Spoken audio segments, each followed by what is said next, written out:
Today on Homeworthy, we're heading to Chicago to rank 3 of the most breathtaking homes we've seen across the Gold Coast. We begin with a colorful apartment defined by maximalism, move on to layered pied-a-terre, and end with a blogger's eclectic space. Be sure to let us know your own favorite in the comments below.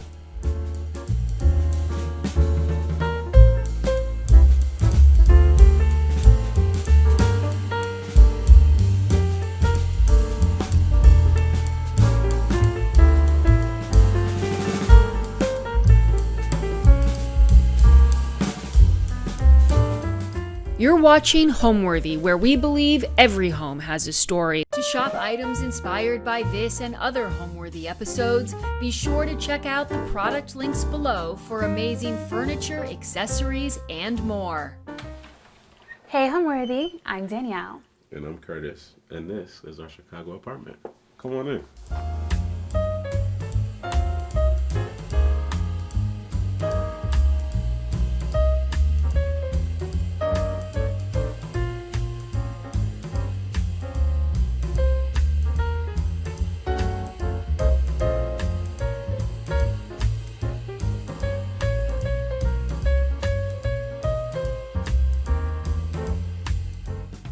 You're watching Homeworthy, where we believe every home has a story. Be sure to visit our website, homeworthy.com, to discover amazing furniture, art, accessories, and more, all handpicked by our editors to help transform your house into a home. All of the items are inspired by the episodes you see here on Homeworthy. Enjoy!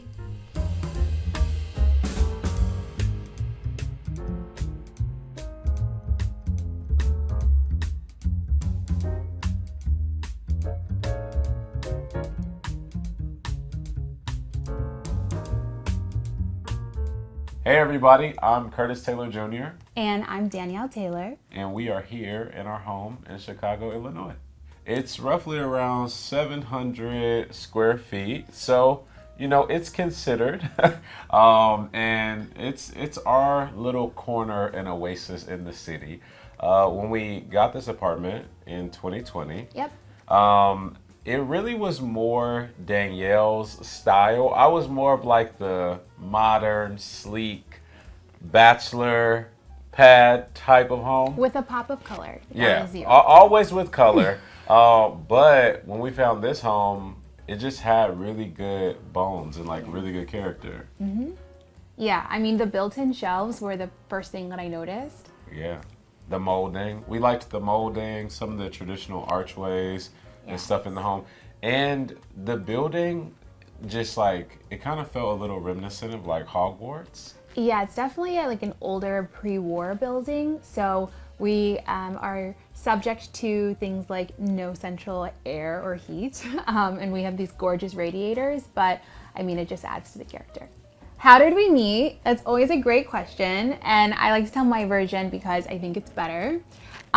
So we met on the college campus at the University of Missouri, and I was a freshman. Curtis was a graduate student, a senior at the University of Missouri, and we kind of just met each other in passing, but we didn't make things official until September of 2015, where we went on our first date at an ice cream parlor on campus.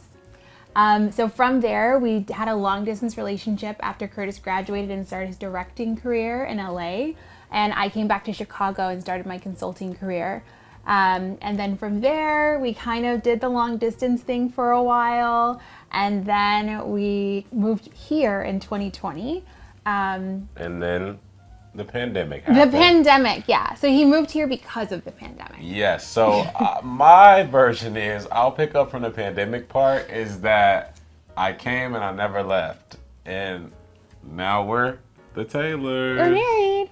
So, you know, it worked out for us. Yeah. We are currently here in our entryway. We also like to call this our study. It's our study in transition as we prepare for our larger forever home.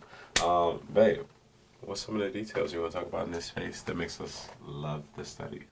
So one of my favorite things in our study or entryway is actually our front door. So when we first moved in, it was a blank slate, completely white with no embellishments. And we really wanted this space to feel like grand and I think just more considered. So what we did is we actually painted the foundation of the door and also added wainscoting. So this was a few trips to Home Depot, but after a trip or two, we were able to kind of get the design down right. We added what is usually used as molding for walls, crown molding, and we added that as our wainscoting. We wanted it to feel like chunky and thick. And also have 2 layers, so it mirrored some of the designs of the doors that already existed in our home. And then we also added like this little fox from Anthropology. Usually the peephole I think is on the other side of the door. I'm not sure, but we just knew that the outside of a lot of doors that we see in the Chicago area and like historic buildings have such grand doors, and because we live in an apartment, we wanted that to feel like that on the inside of our home. So we also added a kick plate at the bottom. Because the gold interacts with the gold of our fox and the actual door handle and our lock here. Also, because like we said, we want to call it a study, which means we need study material. So we added these really nice floating bookshelves that we saw from one of our friends on TikTok or Instagram. And they were just like ones that everybody was talking about on TikTok. So we got these to be able to house some of our books and some of the literature that we had, but we thought it was really important that like in the future we just want to really keep building and curating this really incredible library. So why not start now? So yeah, we have bell hooks. You know, you gotta have some bell hooks. We got some Toni Morrison in there. Children of Blood and Bone. We got some fiction. Y'all know I love fiction. So yeah, and these are actually going to end up getting put in a shadow box, but these are actually our vow books from our wedding. So these ones covered in a moss are like extra special. But yeah, and like Danielle said, in the continuation of the fox, we have like all of these other like whimsical animal characters throughout the home that you'll find. So we have this horse door stopper that we're using as like a weight. So yeah, this is this. And then also in this space as well, traditionally when you're renting, you don't always see like these type of closet doors painted, but we painted them to match the space and to make it feel really warm. And we also added these knobs because everything is renter friendly. These gold embellishment knobs are actually peel and stick, believe it or not. So it's really easy, but they're sturdy, so they still work. And then up here we added shiplap to the top exterior to mirror on both sides, and then also we'll talk about this a little bit more later. Yeah. But the ceiling, these ceiling panels we also added, which are actually made out of styrofoam from Amazon, and then we painted them. Danielle found them. Incredible renter-friendly hack. But these were drop ceiling tiles, so you know drop ceiling tiles get a little. But these now, it just made it feel so much more exquisite, and it really brought the character and the bones of the home that were already here. And then we added this light cover as well, which was also from Amazon, that we love. And then the last thing in this space is this rug right here, which is actually made by our friend Sean Brown. It's a Outcast rug for any of those Outcast fans there. This is The Love Below. So if you know that album, you know it's an incredible masterpiece. And so, you know, we had to add a little bit of culture into the study. My fascination and career is like as a kid growing up in the Midwest. I'm originally from St. Louis, Missouri. I always had a really vivid imagination. I didn't necessarily know what I was going to do with that or how that was going to transpire into like making money. But I just knew that there was something fascinating to me about fiction and magic and the ability for things to just come out of nowhere. And so growing up as a kid, I loved Harry Potter. And anything adjacent that was like dystopian. And I always just was gravitating towards like design and things that were very interesting. Because in the Midwest, we don't have access to a lot of those things readily, like the coasts do. And so eventually, that all sort of boiled down into like me hitting my head against the wall on a few things and ultimately landing in like writing and directing. And that finally feeling like a soft place for like my ideas and my sort of like personhood to like come to life. And I feel like it really matches my personality in the end. And then, you know, all within that, there's a sprinkle of design. Directing is like designing the whole thing from beginning to end. So, yeah. Babe, what about you? Well, how do I follow that, Mr. Writer Director? But my career, telling you about my experience, how did I start? So honestly, I always loved beauty. I grew up watching YouTube videos and all of the greats that are now working with a lot of the incredible brands that we love and shop in Sephora today. And I didn't know how to make that a career, and I also didn't know how it impacted the planet. All of the cosmetic products, the single-use ingredients and materials that we use in order to enjoy those things. So I started my career in consulting, where I learned really how to run a business. And then from there, I co-founded a company that focuses on sustainability and beauty. And then I realized that there was so much more to sustainability than just the actual beauty products themselves. It's the packaging, it's the material and the inputs. So I've started to explore the duality of sustainability and culture, and what it looks like to build a world that will last for a lifetime and beyond. And when it comes to design, I'd say that I'm very connected to my surroundings. And sometimes it's hard for me to express myself and like design something that I think shows what I have on the inside. So Curtis will do that. He'll like take pictures of things that I like. He'll be like, I really think you're gonna like this. And sometimes I don't know if I'll like it, like the tomato colored arch that we have. But once it's done, I'm like, okay, I like it. So I get a little bit of push. She has to see it to believe it. I do have to see it to believe it. But that's okay. I got like a 99% shooting average. So. Pretty much. I mean, 99%, 99.9% like percent shooting average. So it typically works out. It works out. Yeah. And we have a few entrepreneurial endeavors that have happened absolutely in between. So we are very used to startup and entrepreneurship. Yes. Yeah, which is why our space is even more important to us, because the pandemic is where we really started working from our home, but we also work here together today. So even post-pandemic, we still work from home and we support our clients from here. So, you know, if I'm in the bedroom or Curtis is at the desk or at the front table, like we're literally everywhere just working. Yeah. I think something I would add to that too that is really important is that during the pandemic, although it's like a time that's really like heavy and something that we were all globally experiencing together, it was the moment that we realized that a lot of times as renters, you know, growing up, you're kind of told that you don't want to invest a lot into your space because you're renting it and you don't own it. And because we were here in the pandemic and we were just sitting around looking at each other in like 700 square feet for almost 3 years, right? Yeah, long time. Like we started to understand the gravity in curating a space that inspired you to be you, but also to see the optimism in the world. Oftentimes when it feels so dark and heavy. And this was our little slice of like how to show possibility.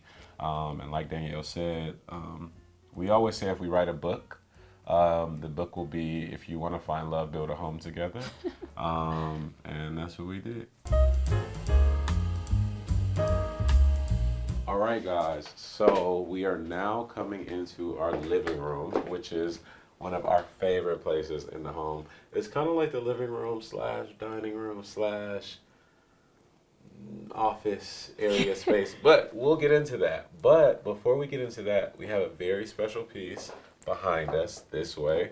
Okay, so when we first started our art collection, we really didn't know that much about collecting at all. But our collection started because we got incredible gifts from friends who actually were the reason that our art collection started. And this is another piece that's a part of that story.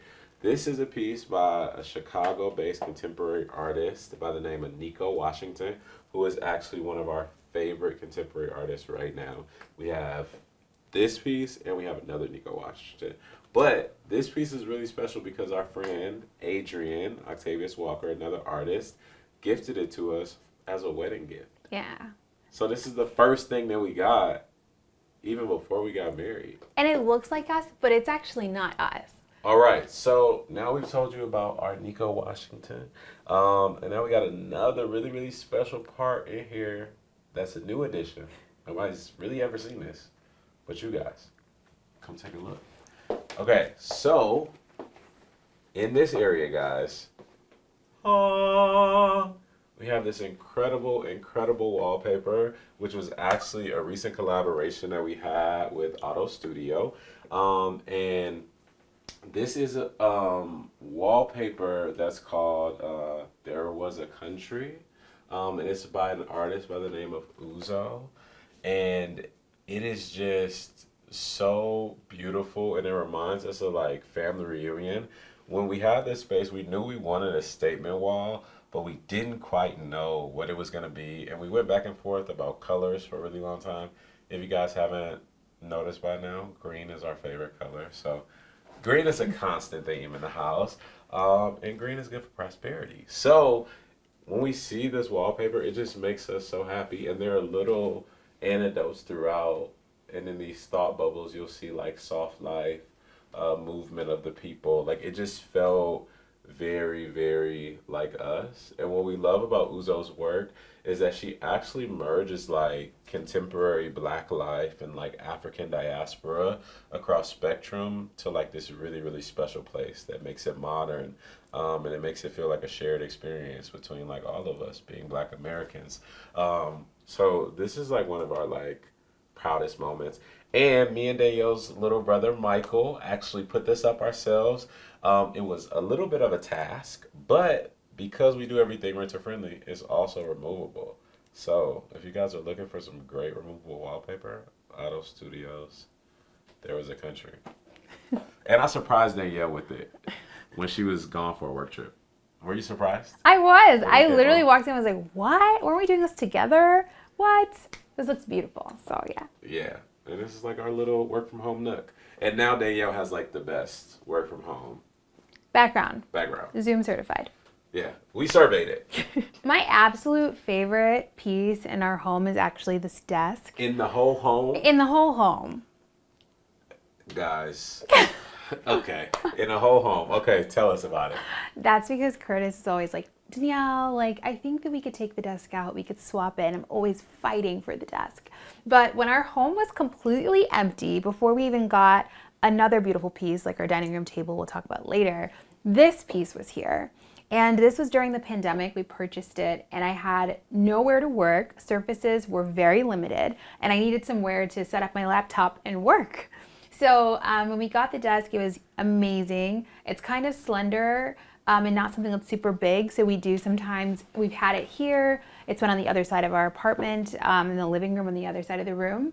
And it kind of serves as multiple purposes. We will turn it into a bar when we're hosting. We'll use it as just like a way to display our books, or of course in order to actually work. So it's definitely one of my favorite pieces, and I think it's just the details in the burl wood that makes it feel extra special. So what's on top of our desk is probably almost just as important as what's on with the actual desk. But this is an extension of our library. So throughout our entire living room, you'll see that we have a lot of books that are focused on things from photography, inspiration, floral design. Some of our favorites include A24, absolutely the new Black Vanguard, and then just vases or vessels that we use to fill with floral. And then we usually almost always have a candle here in order to just like make it feel moody and kind of warm and cozy, because this is more of a nook area of our apartment. So yeah. And I think that what's also really important for us So coffee table books are really important to our story because they were some of the first things we could afford when we got into the space, and we were like, oh, we want to start like designing and like what does that look like? And we can't buy a $2,000 table. But, you know, coffee table books are one of those things that are extremely accessible, and that people can get from either their local bookstore. We like to buy local when we can. Yeah. Or, you know, to support artists when their monograms come out. Some of the ones that are new as well that I really love is like this Young, Gifted, and Black. Also, I Can Make You Feel Good by Tyler Mitchell. If you guys don't know, Feeling Seen by Campbell Addy. Nadine, Anything by Nadine. Our Own Selves. We love Nadine in this household. So yeah, like our coffee table books are like a warm hug, and we always encourage people who come over, like, yes, although it looks museum like, please grab it, crack it open, read it, stay a while. That's what the candle's here for. So we have that, and then before we move on, over here in this corner, this right here is our lucky Mr. Fish. As we said, we have a lot of like whimsical character moments. So I actually found this at the Lincoln Antique Mall here in town, which is a very historical antique store. And when I saw it, I just knew I had to have it. And I remember FaceTiming Danielle, and I'm like, oh my God, I found this little bitty side table, and it's a fish. And she was just like, okay. And I showed it to her. She's like, I love it. And it's just like the perfect Peter Pan-esque whimsical moment to like tie in the home. On top of it as well, by the way, we have Black Archives, which is also by another friend of ours, Renata Shirley's, who I also got the opportunity to interview before for a story that I was writing. And this is their first book that came out for Black Archives. So we love this. This is new. And then this piece right here was done by our friend Candace, who we also love, which is 101 Black Women to Read Before You Die. And so it has all these little pictorial stories of like Black women throughout history who've written books that we just love. You got Bell Hooks, Maya Angelou, Toni Morrison, Audre Lorde, Alice Walker, and the list goes on and on. But it's just such a charming piece. And like, it feels like something that will go in like our future kids' room. Yeah, Like a definitely. nursery. I mean, with the crayons and like the raisins, absolutely. And I think it's just inspiring for little women. Yeah, it's nice. It's nice. Okay, let's show you the rest of the living room. How we've decorated the space is it's been a natural evolution and progression. Hence the white couch. The white couch I like to use as a benchmark because it's kind of where we started. It's also where Danielle's style and my style started to converge. I would say when we first approached our home and styling, we definitely were going more neutral. Yeah. What was like trendy, what a lot of people were doing, Like the mid-century taupes. modern. Yeah, like, Yeah. but it was still very like blank slate. It felt like a showroom. Yeah. And then as we went into the process more, we just wanted something that felt like lived in and something that felt sourced and nuanced. And as Danielle said before, I'm a color guy, if you can't tell by my Willy Wonka inspired frames. So like from there, we just merged the balance of like color and neutrality, and we landed on like maximalism. Yeah, so there's a lot of different things you'll see throughout this space, little like caricatures, things from our trips, our travels abroad that you'll see. And all of our designs are meant to be renter friendly because we are renting our apartment here. So we wanted it to feel like forever, meaning like we design for where we are, but also we can remove it so our landlord doesn't make us pay the price. Yeah, that's important, folks.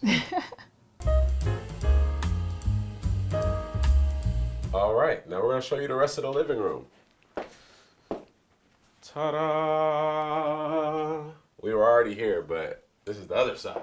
The other side of the magic. I'd love to tell you guys about our sofa. This is our 6-penny sofa, and it's white. So it's definitely a conversation piece and the most clean thing in our entire home. Everything else is printed, colored, bold, and this is the one thing that's actually just all white.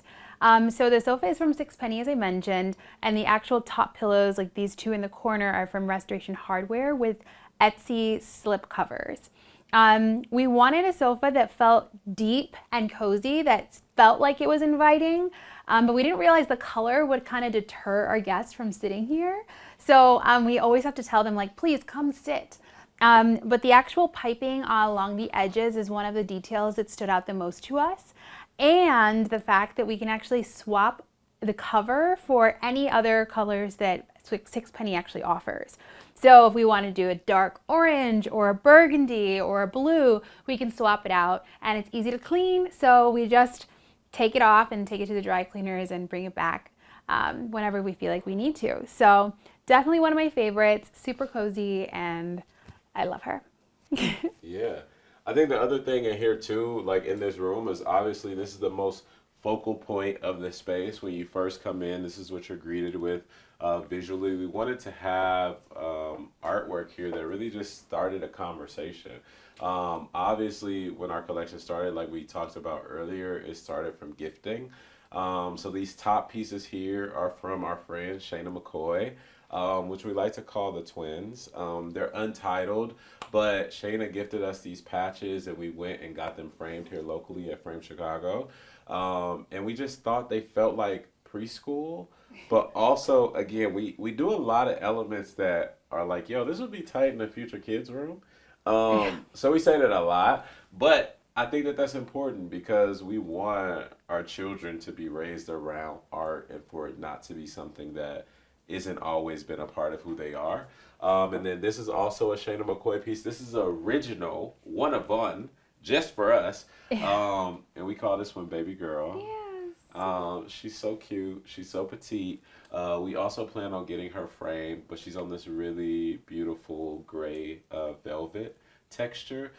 This one in the corner is Loose Ties by our brother and friend, Adrian Octavius Walker. I actually curated this exhibition in 2 spaces, actually 3. I've helped him do this in 3 spaces now, in Oakland, Columbia, Missouri, and here locally in Chicago.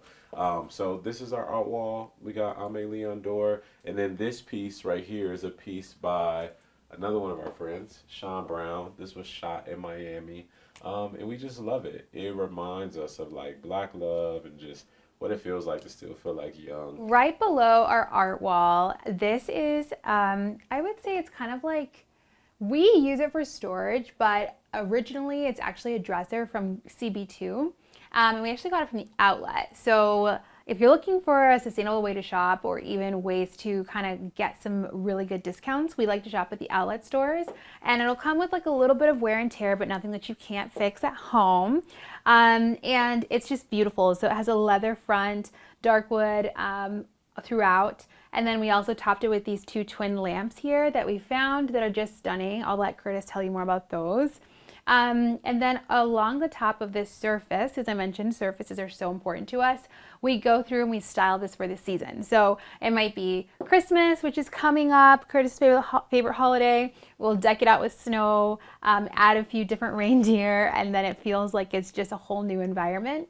And then also you'll notice some like antique pieces, some of our favorite bookends from Hay.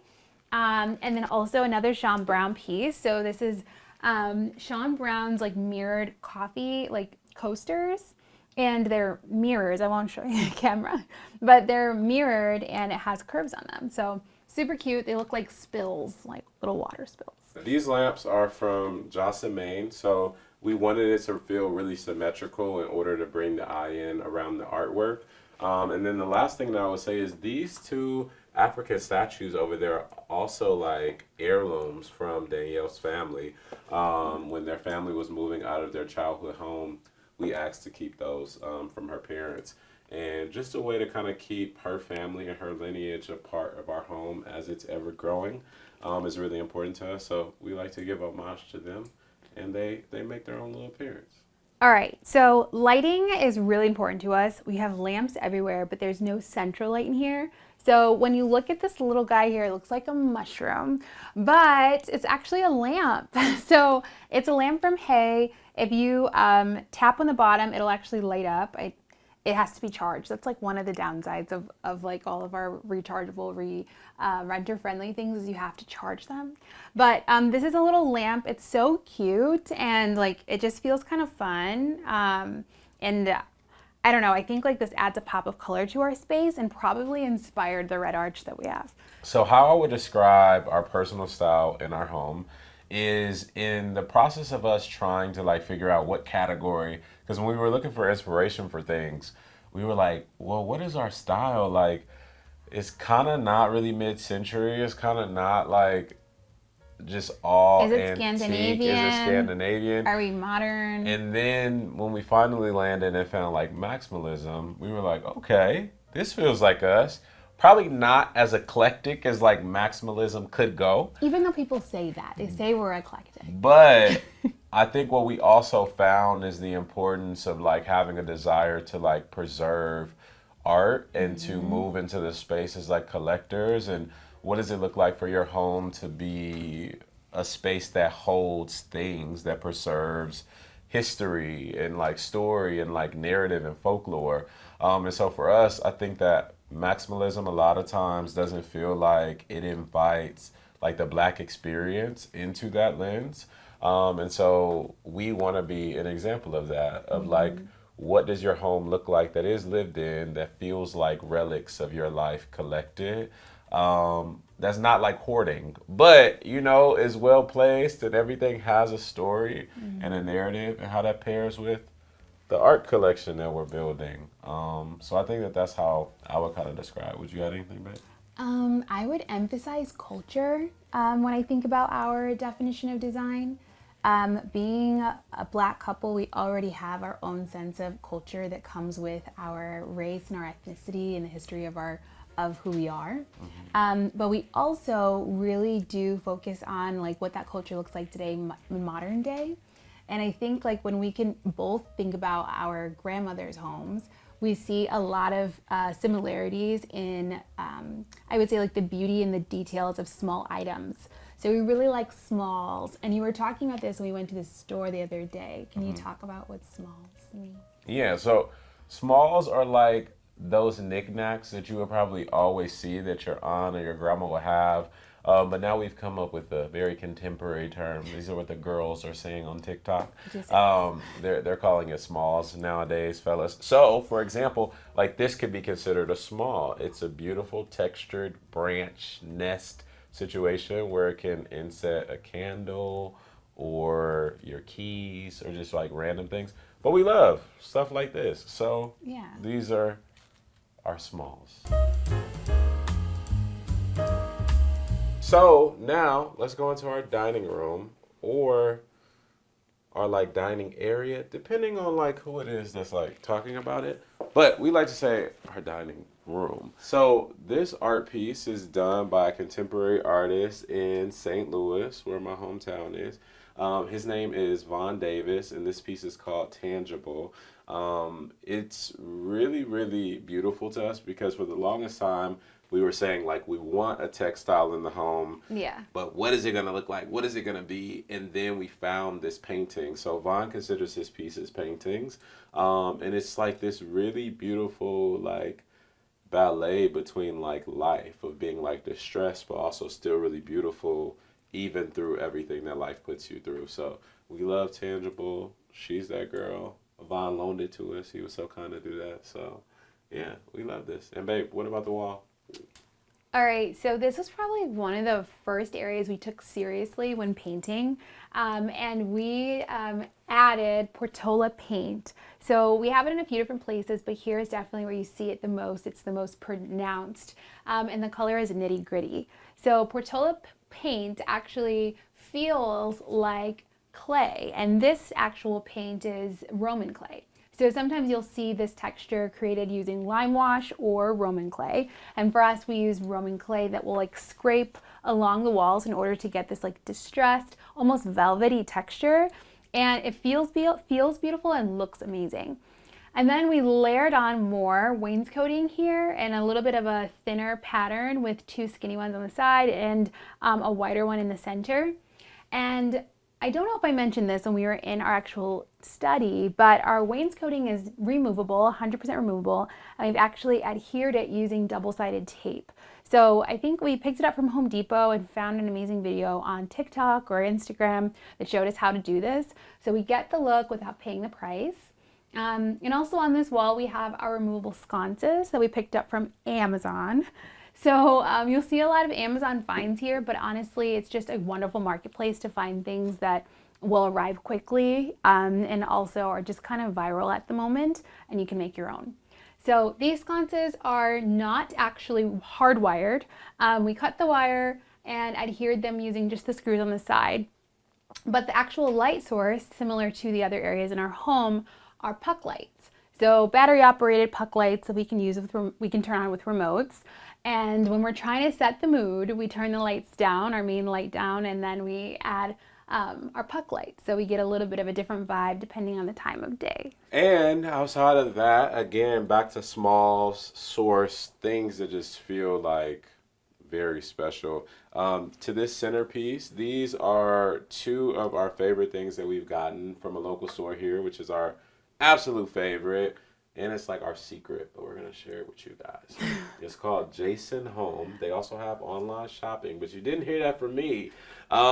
We got this beautiful wood stand. When we saw it, we just knew we had to have it. We didn't quite know what it was going to be for, but we knew that it was going to be for us. So we really like this because it feels organic and it feels like sort of ornate to be able to make this table feel more grand. And we've paired it also from Jason Home with these two shells. It sort of mirrored like the organic nature of what they would look like and they were actually in the ocean. And we use them to actually like hold as vessels for fresh fruit and veggies and things like that on this rounded table. So this table functions as our dining room table. And usually when we eat, I know what you guys are thinking, where do you actually eat at? We take them off. So this is like to make it look all special and pretty. So probably like 80% of the time it looks like this, and the other 20% we're eating on it. So yeah, we love this. And the chair that's right here was a steal. I think this beautiful chair that we got from Crate and Barrel Outlet, maybe for like $70. Yeah, it was really low. It was a steal. It's sturdy, very, very heavy, and it has this beautiful upholstery. Yeah, we couldn't say no. So yeah, this is our beautiful dining room. I would say what I love most about the home is because it is such a quaint space, and because there is two of us, I like that we designed it in a way that has a very like open floor plan. We really, really like hosting. Even though our apartment is smaller, we always love to have it filled with people. And so being able to orient the furniture in a way that allows us to be able to do that. I love how the dining room and the kitchen flow into the living room. And so although we don't have like a lot of walls that like separate rooms and make them very defined, I feel like it feels a lot like us. Like we like adventure. We don't like to follow like a lot of rules. We kind of want to make up our own flow. So I feel like our home is like a really good representation of that. Yes. Okay. I would say my favorite aspect of our home would be a room, and it's probably the underdog, but it's our bedroom. So our bedroom, it feels like its own sort of oasis. It feels like a break from the entire design of the rest of our home. And honestly, like after a spa-like experience in our shower, our bathroom, and then transcending into our bedroom after like a long week or just like a self-care Sunday, I feel like that type of experience is just like really maximized by the design of our bedroom, from the actual like bedding that we have, to the drapes that are in the room and our armoire. It feels, also the shelves at the top, those are also beautiful. So yeah, it's probably my favorite room to watch TV in as well. I think it's yours too. It's not. My favorite room to watch TV is out here with the surround sound. It's become his favorite. Nice. He likes to watch it with me, and so he watches it in there. Right, because she likes to go to sleep early. But I personally like the surround sound.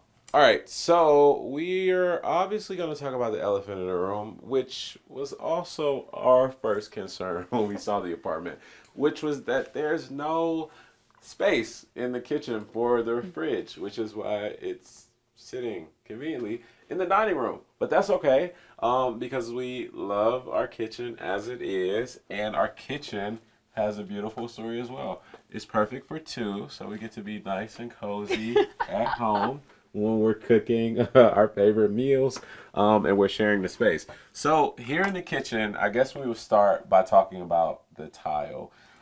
So again, we're gonna keep saying renter friendly, folks, because we rent. But this tile is tile that we sourced off of Etsy. Etsy has been a great place for us to be able to find bespoke, one-of-a-kind pieces. We really wanted a statement wall in the kitchen because we don't have natural light and we don't have a window. We wanted to bring some of those nice bright colors, bold colors into the space to invite you in.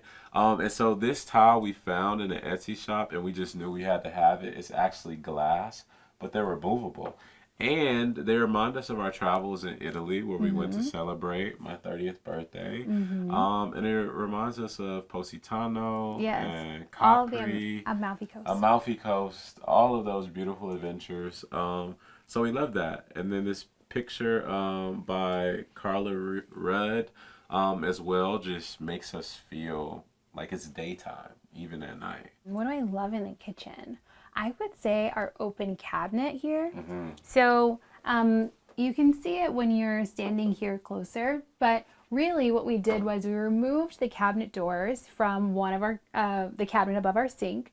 And that was to expose the actual dishes that are within the cabinet. So we wanted to see inside, which was a way that felt like it made it a little bigger here. And it's easier for us to grab our plates. But dishware and cups and glasses are definitely like one of our love languages. I feel like we can't go into any store without like picking up a new set of plates, a new glass. So we swap out our glasses depending on like the season or what we're going for. We've gone through several rounds of revisions where we're trying to figure out the best way to display everything. But right now we just added in our favorite black plates, some eggshell blue plates that have like irregular, I'll even show you, have like irregular shapes and patterns throughout. So it just makes eating breakfast like that much better when you have like a really nice plate, like even if it's just eggs and bacon. So yeah, I like that. Yeah. So the art of plating we found is really, really important. And yeah, like Danielle said, it's just the other things that make such a small kitchen like really matter, which is like we have our little herb. Occasionally we'll have a little herb garden going. This one right now is mint. And then, yeah, we have the other smalls that we have. We'll have like whatever cookbook at the time that we're really loving. We'll have there. We got our knives displayed. And then, of course, we just have to have like our favorite hand soaps, lotions, all that, because your hands get really dry. And yeah, and we love to just throw a nice little fresh flower moment. Like, aren't they so cute? Yeah. They're little bulbs. Yeah, we like it. Oh my God, who's the chef in the house, babe? Oh my goodness, it's me. No, I'm just kidding. It's Curtis. Curtis is really the chef in the house. Honestly, whenever our friends come over, I'm like, Curtis is cooking, so they come with a even bigger appetite than they normally would. But one of my favorite dishes that Curtis makes is, it's smothered chicken. I was split between two, but it's smothered chicken with gravy. And honestly, when he first told me about it, I was like, it sounds a little like Southern for me. I don't know. Brown gravy. It's brown gravy. Okay, yeah. With mushrooms and onions and chicken, and we usually make homemade mashed potatoes. He makes mashed potatoes. And she enjoys them. So we've talked about the things that we love for entertaining. We talked about the places that fill our belly. What about where we lay our head? Let's go to my favorite room, the bedroom. If I had a tip for living in a small space and wanting to design it, it is to not view it as an obstacle, but as possibilities. I think that a lot of times we approach design almost as if it's not an equation to solve, but it is. Like every space, every room is its own equation, which means it comes with its own factors and reasoning, and you just have to keep that in mind. And just usability, like your home has to be something that you have to be able to utilize, and in a smaller space, that means that everything has to matter that you do, and every decision has to make sense. So, yeah, look for possibilities, not challenges. What would be my greatest tip for someone living in a small space? I would say to optimize organization. And when I find the best tips, I just save them like on TikTok. Like I have like a bunch of things saved. So I would say the Container Store is absolute favorite when you're trying to figure out best ways to solve for design organization. And maximalizing those like small spaces, build up where you can, and also utilize like under the bed storage. Lots of matching organization makes it feel a little bit nicer and cleaner. So I would say, yeah, that would be my tip. All right, and we've made it to where the magic happens. That's the like MTV Cribs line. You remember that? Yeah. Okay. This is like our version of MTV Cribs right now. Okay, so this is our bedroom. As Danielle said, it's her favorite place in the house. And it is literally a breath of fresh air. So the wall treatment that we have in here, this is Roman clay as well, as we talked about before, but instead this one is in the color Figueroa. We're telling you the colors. Don't go do your home in the same exact colors as us, but we love Figueroa and Roman clay. And then this piece is the other piece that we talked about from Decor, Washington, which is entitled Starboy, which we just love. It is such a statement for us to like walk into and to be greeted with. And we often leave our door open so that other people who are coming can also see this as well. So we kind of like treat our home like a little bit of like a art museum. Mm-hmm. We're keepers of art. Yeah, preservers of the stories and the people. Babe, why don't you tell them about your gorgeous vanity? Okay. So Curtis says it that way because I wanted a vanity so bad. I do my makeup, and if you know, you know. The girls that get it. You need a big surface to do your makeup, and our bathroom is kind of small. So we were searching high and low for a vanity that didn't look like it was like cookie cutter, that still felt like it fit the vibe of our home. And we found this desk. So it's actually an antique from First Dibs, and it's also from Mexico. And it serves as our vanity, also kind of like a bedside table. And we partnered it with this little stool. It's like an African stool that I can sit on. It's a little lower to the ground, but it feels kind of intimate and easy to get the job done. So the wardrobe behind us, when we thought about what are the colors and the textures of what we wanted, we knew we needed additional space, as Danielle mentioned before, yes. When you have a smaller space. And so we got this wardrobe that we liked the archway and how it kind of brought in the archway from the kitchen transition to the dining room. And how could we bring that into the home to kind of bring some harmony. We like also the rattan and the craning that's happening here. And it just fit. It was like a perfect fit in between our his and her closets. It just like all made sense. So it is a little bit lighter of a wood than we wanted. We really like this rich wood color, so we have thought about staining it. But overall, shape and just convenience wise, we love it. So the mindset and inspiration behind this room was definitely for it to feel like an oasis. Sometimes it's compared to a Tulum or Scandinavian design, but we really just wanted to feel like a break from the rest of our home. So when you step in here, it's soothing, it's a little bit more moody, and just kind of prepares you for the main purpose of the room, which is to rest. So we definitely wanted to feel calm and soothing. It's giving luxury hotel vibes, but at home, 24/7. Yes. You know, a little vacay. Vacay at home. At home. The bedding, when I first got with Danielle and she started telling me about how the girls were making their beds and all of that, fellas, I never knew beds were made like this. All of these like big pillows and the layering, there's literally like 1, 2, 3, 4, 5.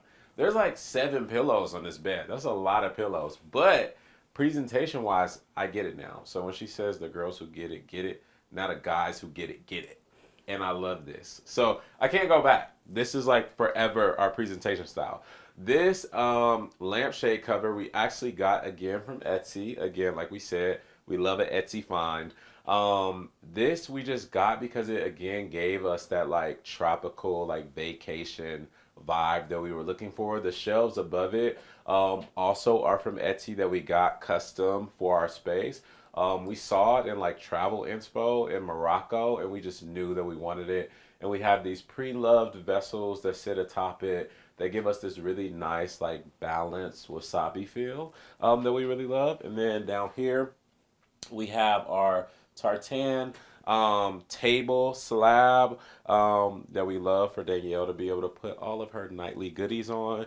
And then also we have this beautiful lamp that we got from Gantry that is actually made from like sustainable material. So, you know, we got to keep a little eco in the house.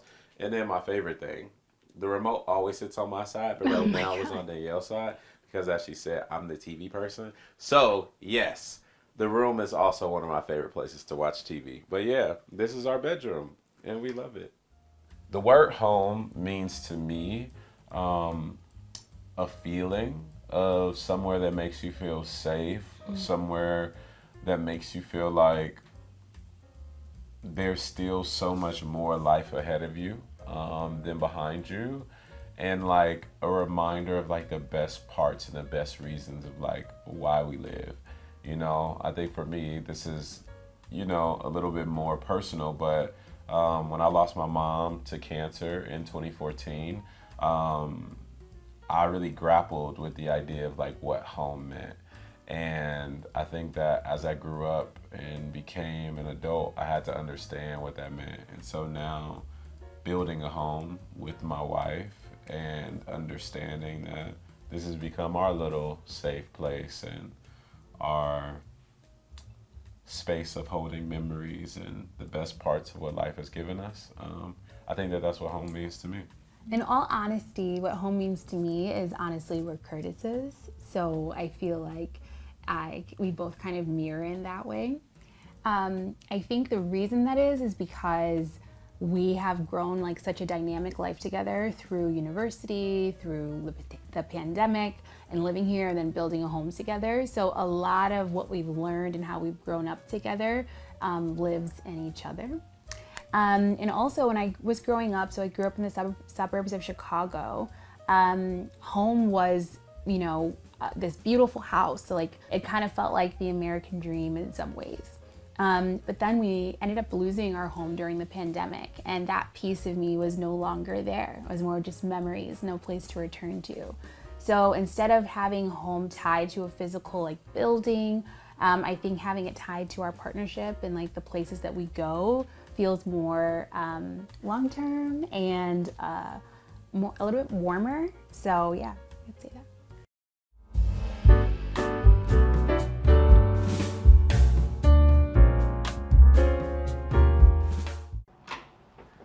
Hi, Homeworthy. I'm James. And I'm Tom. Welcome to our home here in Chicago. We are thrilled to have you. Come on in.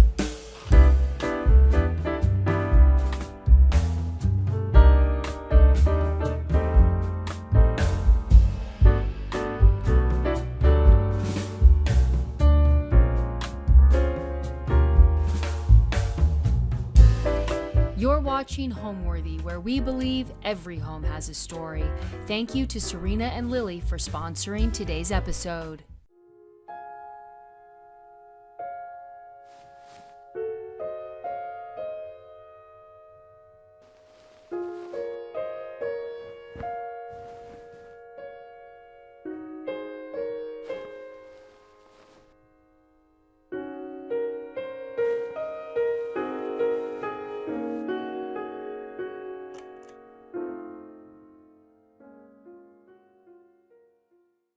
Hi, Homeworthy. I'm James Dolans. I'm one of the founders of James Thomas.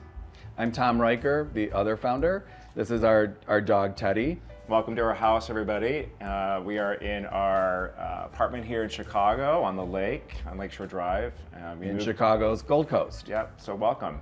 So we had a huge life adjustment in 2018. We had basically built our life and our firm on the west side of Chicago for about 20 years. We had a big open loft space in a building, and we were lived on the 3rd floor, and we had commercial space on the 1st floor, which was a great thing when we were starting off our firm because we could be, at the office all the time. Absolutely. But as our firm grew and as we matured, especially as Chicagoans, we realized, wait, hold on.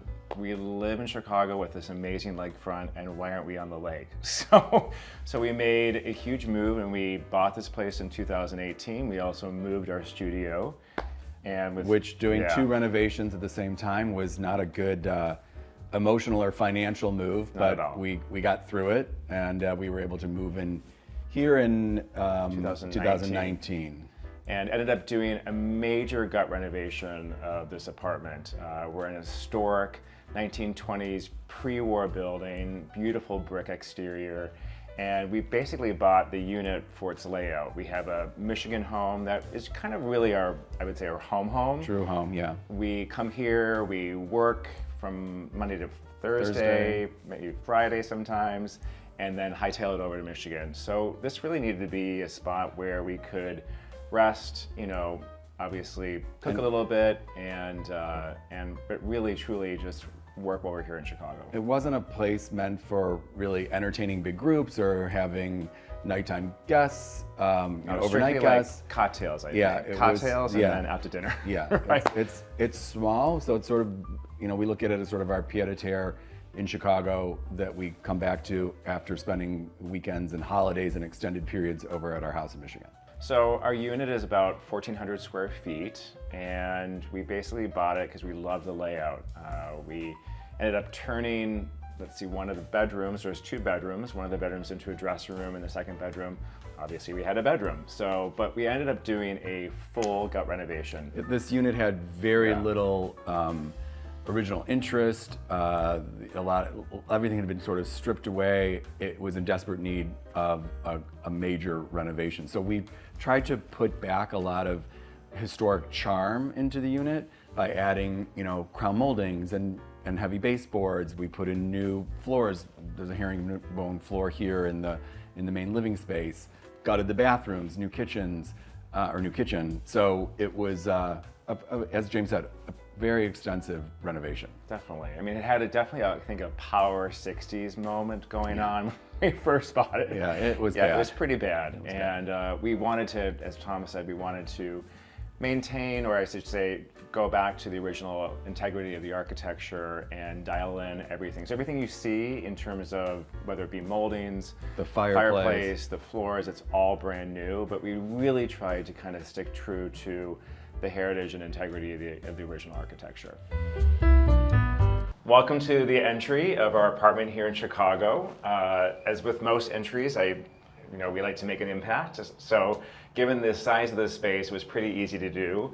We are in love with the hand stenciled floors. We worked with Studio Linares, who is our specialty painter here in Chicago, and we did beautiful hand stenciled painted floors, and really everyone who beautiful. comments in thinks that it's actually inlay, and we're like, no, it's actually just a stencil. So it was super easy, kind of an inexpensive way to have high impact in this space. In a small space. Yeah. Also, the Scalamandre grass cloth wall covering just really pulls you into the space. Every single color that's within this wall covering we've used throughout the space. So it's kind of the bridge, as we describe it, of all the spaces in the apartment. So definitely, as James said, every color is there. Not to miss the foil ceilings by Studio E. Another one of our favorite wall covering manufacturers. Studio E does a beautiful job with hand-painted foil wall covering. It's just gorgeous. And one of our favorite design partners of all time, Urban Electric. We've always been in love with these ceiling fixtures. And they're really like little jewel boxes, little jewel nuggets, And then on our search for something for this wall, we came across these antique Antiglios and thought they were really a beautiful addition, kind of very simple. The wall covering is so graphic and bold and has a lot of impact, so we wanted something quieter. Definitely. Come on into the living room. Welcome to our living room. Come on in. We started, I think, one of the key features of this room, and kind of where we started, is the gallery wall. It was important because we don't have direct views of the lake. It was important that we get a really nice reflection of the lake. So we had a handful of different various pieces of art that we didn't know where to put. So obviously we created this beautiful gallery And there's wall. some funny stories about some of these pieces. The Foo Dogs, my old friend Dee Dee and I were cleaning out her mom's basement in our early 20s because I think we were between jobs and her mom was actually going to pay us to clean out her basement. And I came across these and her mom was like, I don't want those anymore, take them. And they've been with us for 25 years or more, 30 years I think I've had them. And then another little piece that I love, the story behind, is this little painting. A woman, we featured a view of this room on Instagram, and a woman did a little painting of it, and she was selling it. And I saw the post, and I said, well, I want to buy it. It's my living room. So we had it framed and added it to the gallery wall, which I think is a little fun addition, that it's a view of the same room. Talk about the Balmain piece too. I love that photograph. Yeah, we came across the piece of the women in the Balmain fashion room, show from the 50s. It's a shot from a Parisian fashion show. We just thought it was really cool, and the attitude of the woman. Her stance is brilliant. Yeah, It's brilliant. yeah. Another one of our little favorite paintings is by unfortunately a deceased artist, André Delfaux. He's again a French artist who resided here in Chicago, was married to Ruth Page, who is a very famous dancer here in Chicago, and he did a lot of set design and textile design and sketches. And this is just a little set design or a costume design that he did for the Lyric here in Chicago. A very, very special piece to us. But the space is definitely full, I would say. It's in terms compact. Of, it's compact, but a lot of detail was added. We did the pencil molding on the ceiling. The crown is brand new and painted in a beautiful white dove Benjamin Moore paint. The fireplace, although it does look original, is from a manufacturer here in Chicago, Materials Marketing. We loved the traditional aspect of the design with a little bit of Art Deco flair. Wouldn't you say, Tom? Yeah, for sure. And this, the black marble had a dramatic impact, which we thought was really beautiful here. Definitely. One of our other favorite elements is the coffee table from South Loop Lofts, which is Here in Chicago, a great resource for vintage finds. Yep, and the Greek key detail is one of our faves.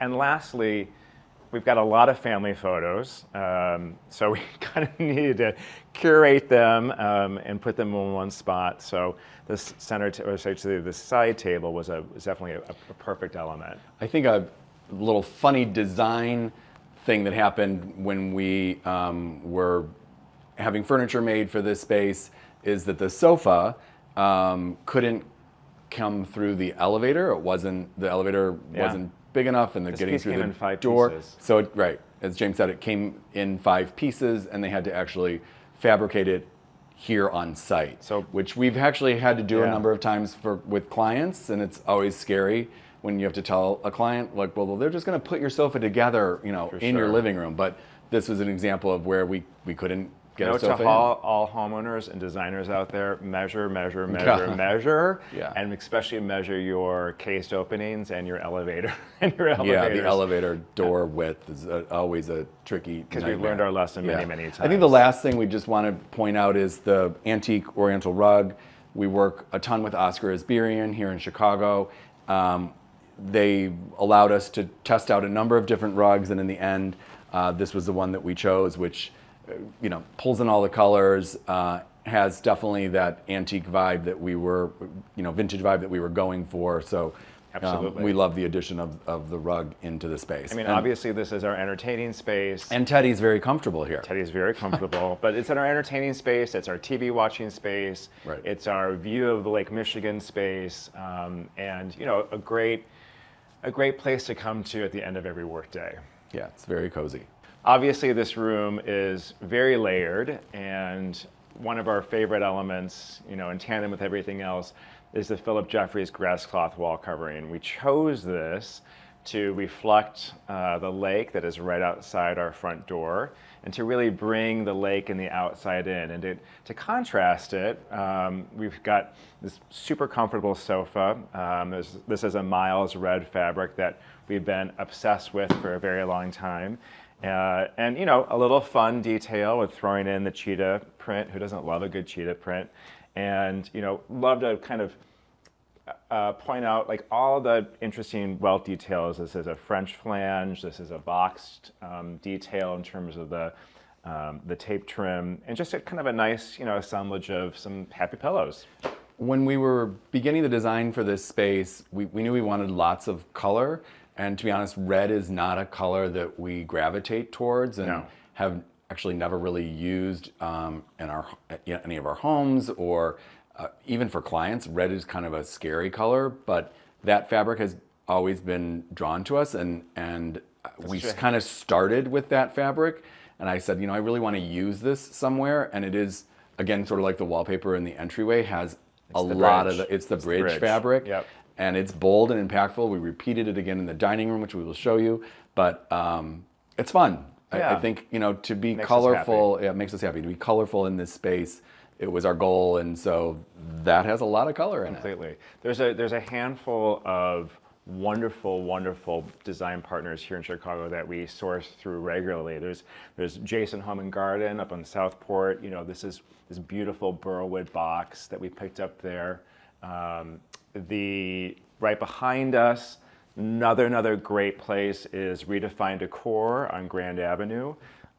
We had just come back from Greece on a work conference and saw this Grecian-inspired, I would say, part of a bust, and picked that up at Redefined Decor. And I think, as James mentioned, we did use a number of my family pieces. This was in my grandmother's home. We had it refinished. It's a fun little bar element that stores, you know, a ton of liquor and glassware. This is all very important in our lives. Where do you keep the booze? But I think it's a little bit unexpected that it would be kind of hidden away behind this piece of furniture, but it's a great piece. It's a great piece. Another piece that we just want to note is the case good piece, which is from the 50s, that we actually found on Cherish. And we love Cherish, and you can find such great, interesting pieces. You know, it's a little bit scary ordering something that you haven't physically seen in person, but it came out pretty well. It came out pretty well. Yeah, definitely. We're pretty happy with it. This houses all of our AV, the important AV. So there's definitely, this is kind of like a yacht almost. Every inch is used for something. And though you may not see AV components, it's truly hidden. Yeah. Definitely. Lastly, just a few mementos that mean a lot to us. This was given to Tom and myself by one of our very best friends that I've known since my early 20s. It's from somewhere in Asia, I'm not sure quite where, but it's meant to signify friendship. So this was a really important and has been a little accessory for us. And then lastly, who doesn't love a good door knocker? This is also from Redefined Decor here in Chicago. We just like the welcoming aspect, the fact that, you know, this is our home. Right. Knock, come on in, sit down, you're welcome anytime.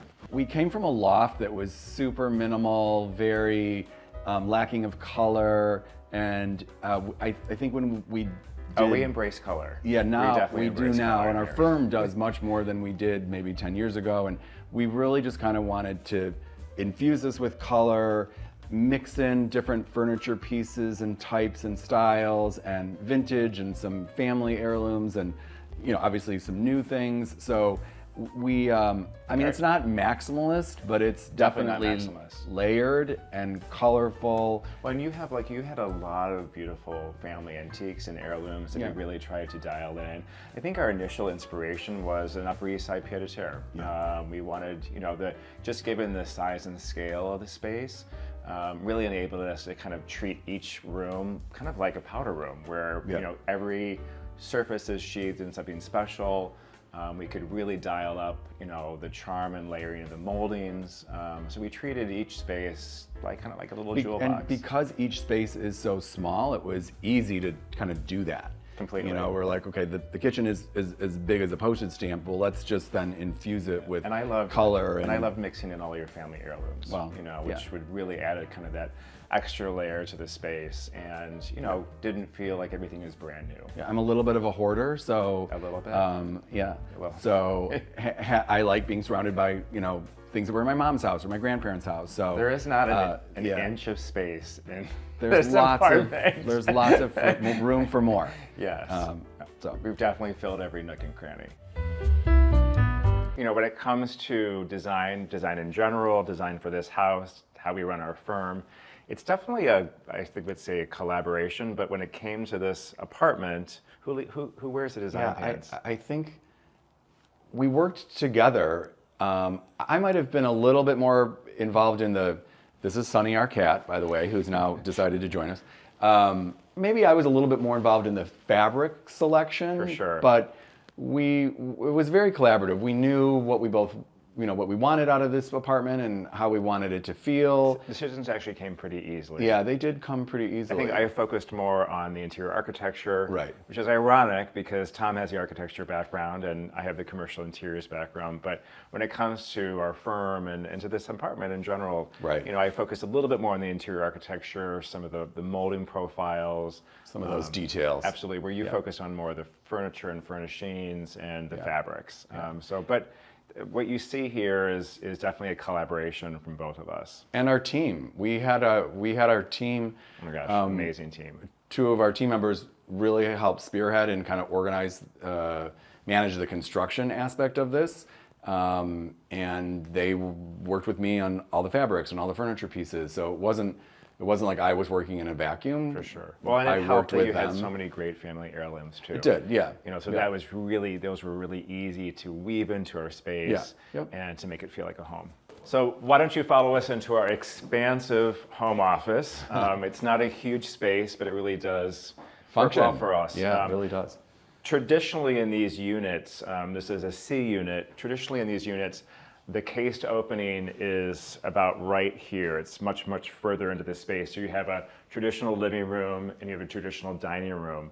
Because this is truly a pied-a-terre for us and a place where we come and work, we did need a home office. And we didn't need a huge dining room. We didn't Right. want to dedicate that amount of real estate to a dining room that we knew we weren't going to use, you know, on a daily basis. Completely. So we pushed the cased opening to a much more, I would say, Compact. intimate or compact dining room space. And it allowed for us to do a home office. We use this all the time when we entertain. Entertain meaning like cocktails and hors d'oeuvres. We're not throwing huge dinner parties here. No. But this is a receiving table. It's where we have... We put out hors d'oeuvres and cocktails, Absolutely.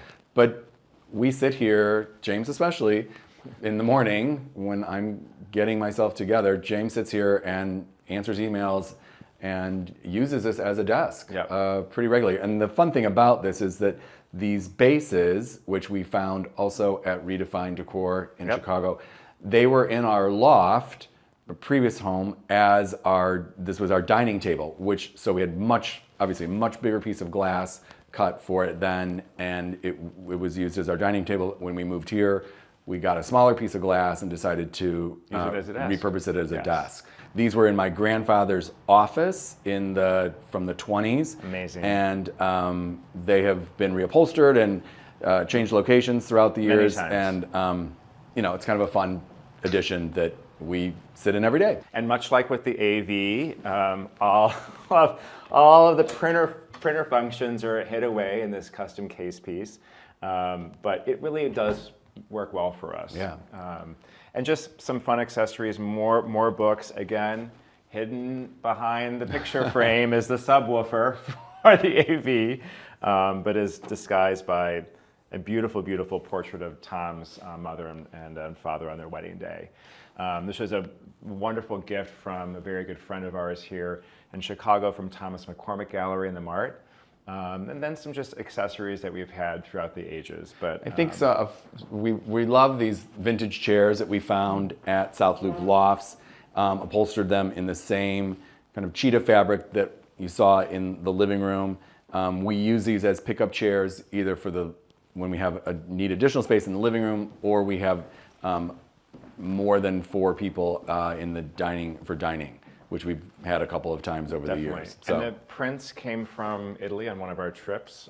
There was a company called Barovio and Toso who brought us over very, very graciously to Venice. And we put these up in Vincenza. Vincenza, yes. And they're Palladios sketches of some of the buildings that he did in Vincenza. Yep, so they work really nicely here. Yeah, We're thrilled to have them. Detailed. One more thing we want to point out, we actually just picked up this mirror in Palm Beach. This is from Casa Gusto. And incredible, this is actually paper mache, hand-painted paper mache over a wood substrate, and we thought was perfect in this environment. Again, it reflects the lake, it reflects the home office area, and really kind of opened up the space. And just, again, little like flourish at the very top that is kind of fun makes us details. happy and fun detail. So why don't you follow us into the dining room, and we'll see you there.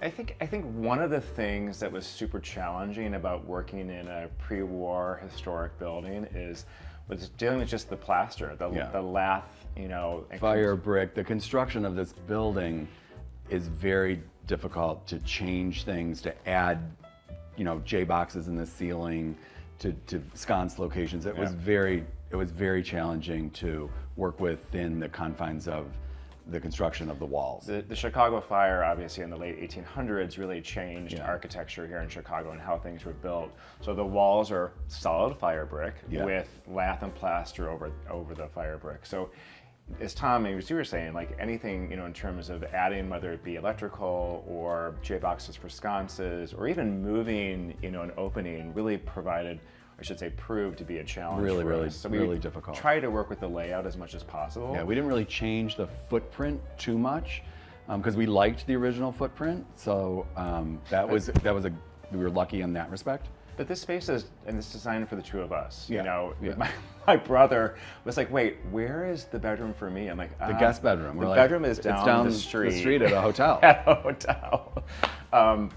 So it's really designed for us because we come here on Monday mornings and we decamp and we go to the studio and we work for the week and then we're headed back to Michigan. So it's designed for the two of us. So it's got a layout that is a little untraditional. There's not really a formal dining room. There's not really a formal closet. The closet is our dressing room, and it's also a receiving room for guests. One of the things we hear again and again from people either looking at our website or potential new clients that they're drawn to is that our projects look finished and layered. Totally. And I think that this home reflects that. And we had a lot of fun doing it. We really like finishing projects and putting on that last, the coffee table book and the candle down to make it look completely finished and lived in. And we think obviously this home reflects that to a T. Yeah, there's with our firm, we're definitely, as Tom was saying, we're noted for spaces that feel layered and luxurious, handsome, but there's also an edited element to our interiors. Right. There's not going to be layer upon layer upon layer upon layer just for the layer's sake. So there was an effort here to layer, but with restraint. Right. Being restrained is key. For sure. So that things really stood out, and you could appreciate each and every object for what it's worth and what it stood for. Right. But I think that's the biggest thing in terms of our kind of design philosophy for this space. Welcome to our dining room. So we have been in love for a very long time with this interior architectural element called treillage or trellis work. We've always wanted to have it in our own home. We just never really had the space to do it. We fell in love with it. We were at a restaurant in New Orleans. Oh my gosh, it was forever ago. And their entire dining room was sheathed in it, and we thought that would be so fun to use someday. Definitely. So one of the first things that we thought of, right, when this dining room came together, was doing this treillage treatment on the walls. And so we worked with a company actually here in Chicago to do a custom installation of it, and to us it feels like a garden room, and that was really, I think, the inspiration behind it. It's our breakfast room, it's our garden room, it's our dining room, right? And really, pulls you in, and at night the space is amazing with candles lit. And I think because the view is so urban, and you know, kind of there's some Lots of high rises. lots of high rises and very, you know, concrete-y, that we love the idea of making this feel garden-like, which is a complete juxtaposition from what you see when you actually look out the windows. Yes. So, okay, couple of things about this space that I think actually are quite funny. This is from a client of ours.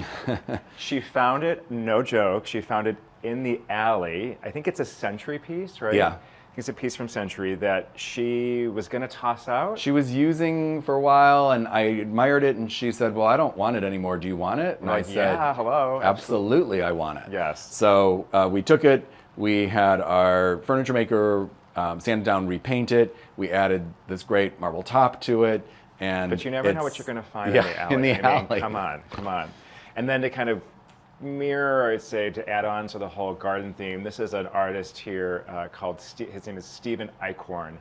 And this is actually a collage. He cuts out all these flowers from magazines and then collages them together in this kind of very cool technique. We thought it was really dramatic, and with the, you know, the black background, the black piece of furniture, obviously there's some black accents throughout. We just, you know, thought it was a beautiful addition. And in regards to the trellis, the other major inspiration, I would say, for this room is we belong to a private club here in Chicago, and this whole banquette arrangement was inspired from that club, wouldn't you say, Yeah. Tom? I Yep. mean, you know, the green, the deep green, the red accent. You know, we wanted this space to feel cozy and intimate, and so we kind of took that whole banquette inspiration from our club and dialed it into this room. And we obviously we intentionally sort of obstructed the view. You know, you're kind of looking over Right. at rooftops and buildings, so we wanted to break that up with the banquette so that you saw, you know, these beautiful pillows and the rich green. There's, you know, obviously the green bringing in the kind of garden idea. Absolutely. So it's sort of unexpected. People come in and like, oh, you blocked your view. Well, we It did was that very intentional. Definitely. And you'll see that the red floral peacock fabric repeated on the back of these super comfy barrel chairs that a local workroom made for us, which we love. This is a fabric by Knoll Textiles. It is indestructible. Yeah. So the it's cat, basically the dog, ultra suede, which Yes. is, you know, you can spill anything on yeah. it, wipe anything off of it. It's fantastic. Two more things to point out really quickly. So these torchère lamps, these are also a family heirloom of Tom's. They're sterling or they're silver plate. silver Tom? plate. You actually pull it down to turn them on, and love the lion head detail, the ring. They're really chic. Yeah, Again, kind of bringing in that Art Deco vibe a bit. Yeah. And then lastly, yes, go ahead. We, as we mentioned before, we love working with Urban Electric, based out of Charleston. This is one of their fixtures. You can customize the finishes. Obviously, we had the interior painted this fun brick red color. See the red tie-in? It's, you know, the red. It's very much overscaled, which we intentionally did to really, you know, fill up the space, and added the custom shades. We just think it's a great kind of garden element. Absolutely. Inside our apartment. And again, at night, it is so pretty in here with the pendant, the candles going. Yeah. You've got the light bouncing off the trelage on the walls. It's really a special space. Not that we spend a ton of time in here, because it's usually cocktails and we're out to dinner. But we have had dinner parties where yeah. there have been 6 of us sitting around this table. The table actually can expand, and we pull up those little chairs from the office area, and it's super comfy for 6 people. For sure. Welcome to our petite, is an understatement, butler's pantry. This was just truly a pass-through space when we started construction. The cabinetry was quite a bit more shallow than what you see here. And obviously, as Tom pointed out earlier with the bar from his family, you know, having a cocktail every now and then is part of life, right? So we wanted to create, you know, a little pass between, or a little moment between our dining room and our kitchen, and so came up with this custom bar. The wood top is marine grade finish, so really takes a beating. This is where all of our Wine is stored. Sort of very, very important thing here in the house. And then just additional storage up here with glassware and a great spot to have your bar set up for cocktails at night. One of the fun things, we love this company, Colleen and Company, that does really beautiful metalwork fixtures, and we loved adding that to kind of really dress up this space and sheathe the whole space, including the ceiling, in this Philip Jeffries grass cloth basket weave pattern. Yeah. As Tom pointed out, this kind of just, the ceiling fixture from Colleen and Company really kind of just drives home the garden vibe that we had in mind for this whole space. And it's a happy fixture. But coming into the kitchen.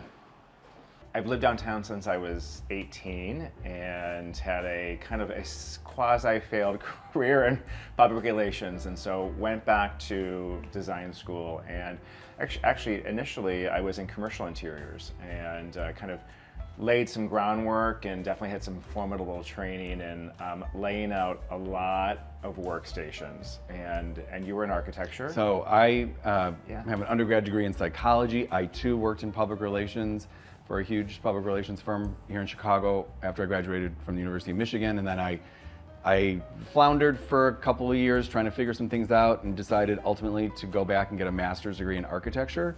And I worked for an architecture firm for about 7 years before James and I started collaborating on small interior projects we look back on, and lobbies of buildings that my firm was doing, that a friend of mine was a developer on, and unfortunately, model units. Right. The only kind of creative element with commercial interiors most often would be like the lobby or maybe the CEO's office. And I kind of got tired of not being able to work with beautiful materials, great textiles, and not a lot of room for creative expression. Right. And I think the same. And I got very tired of the technical aspects of architecture and realized that I always had an interest in home furnishings and antiques. My mother ran an estate sale business in the Detroit area where I'm from. Which we have a lot from. Yeah, yes. And so that I realized there was a kind of a passion there that I needed to explore, and it was great that I could pivot away from architecture while still using that background, which we still use, and kind of hone in on interior design and for sure home furnishings. So we've had our firm since 2003, and we have an incredible team. Between Tom and myself, there's 18 of us at the firm. They are incredibly kind and talented and collaborative, and we are nothing without our team. So we're celebrating, 21 years? 21 years. 21 years in 2024. So thrilled to be here. Welcome to our kitchen. Hello. Come on in. So much like the dining room and much like the butler's pantry, this is a smaller space, and but as we've mentioned before, we wanted it to feel cozy and welcoming and kind of like a yacht. Every square inch has to be used, and we knew right from the beginning that we wanted to do a super high impact, colorful kitchen. So this is Polar Jade by Benjamin Moore, super deep, rich green paint color that really wraps you and envelops you, and is, I would say, cozy. Yeah, and we really tried to maximize the space by hiding things away. This is a 24-inch Sub-Zero column refrigerator, 2 freezer drawers. We don't need a lot of freezer space.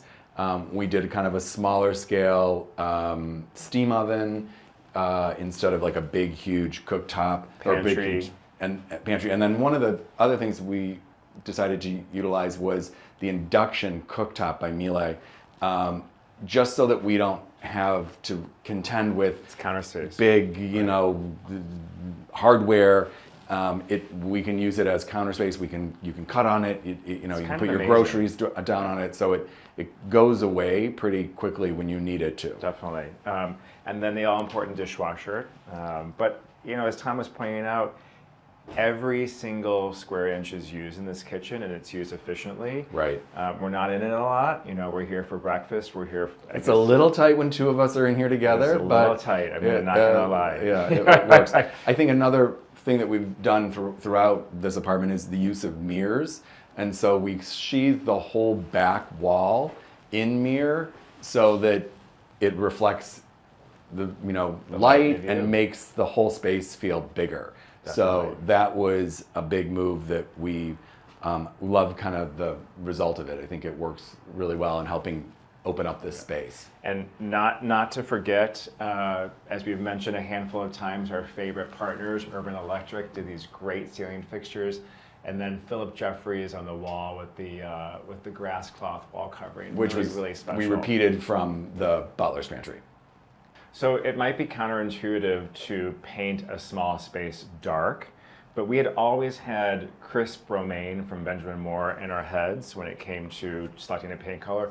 And choosing a darker paint color in a smaller space actually blurs the corners. So when it is a little bit of a fallacy that Right. that painting a small space is dark is only going to appear to be more dark. When you paint things light, you actually see every single corner and you see every single nook and cranny. By painting something dark, it actually blurs. Kind of goes away. Exactly, goes away and blurs your vision of defining each and every corner. So to us, the space actually feels larger than what it really is, in just the sense of painting the cabinets darker. We also love this color, and Yeah. it was, just such a fun, bold color that we wanted to see on the cabinet. Absolutely, that color is woven through each and Yeah. every nook of this space, whether it be in our living room or whether it be in the garden room, our breakfast room. We love it. Oh my gosh, we met at a party. I know, shocking, very revolutionary, but we had a very, very good friend in common that had these horrific faux columns. Back in like the 90s, remember when Sponge painted, Corinthian columns. But like Roman architecture was used as like coffee table bases and perhaps columns flanking rooms, where our very, very good friend at the time had these horrific faux columns that were sponge painted in his dining room. I think they might even had like vines painted down yeah. the side of them. So we did not know each other at the time, obviously, and he was having a party. And so I used to give our friend at the time a lot of crap for his faux painted columns, and so did you. Yeah. So he had this party, and he said, hey guys, he's like, I want you to meet each other. And so we kibitzed over really bad faux painted columns, and that's how we met. And I asked Tom out, and the rest is history. I guess 26 years later, right? 26? 26 years later. 26 yes. later. I got that right. So welcome to our dressing room / receiving room / dump zone.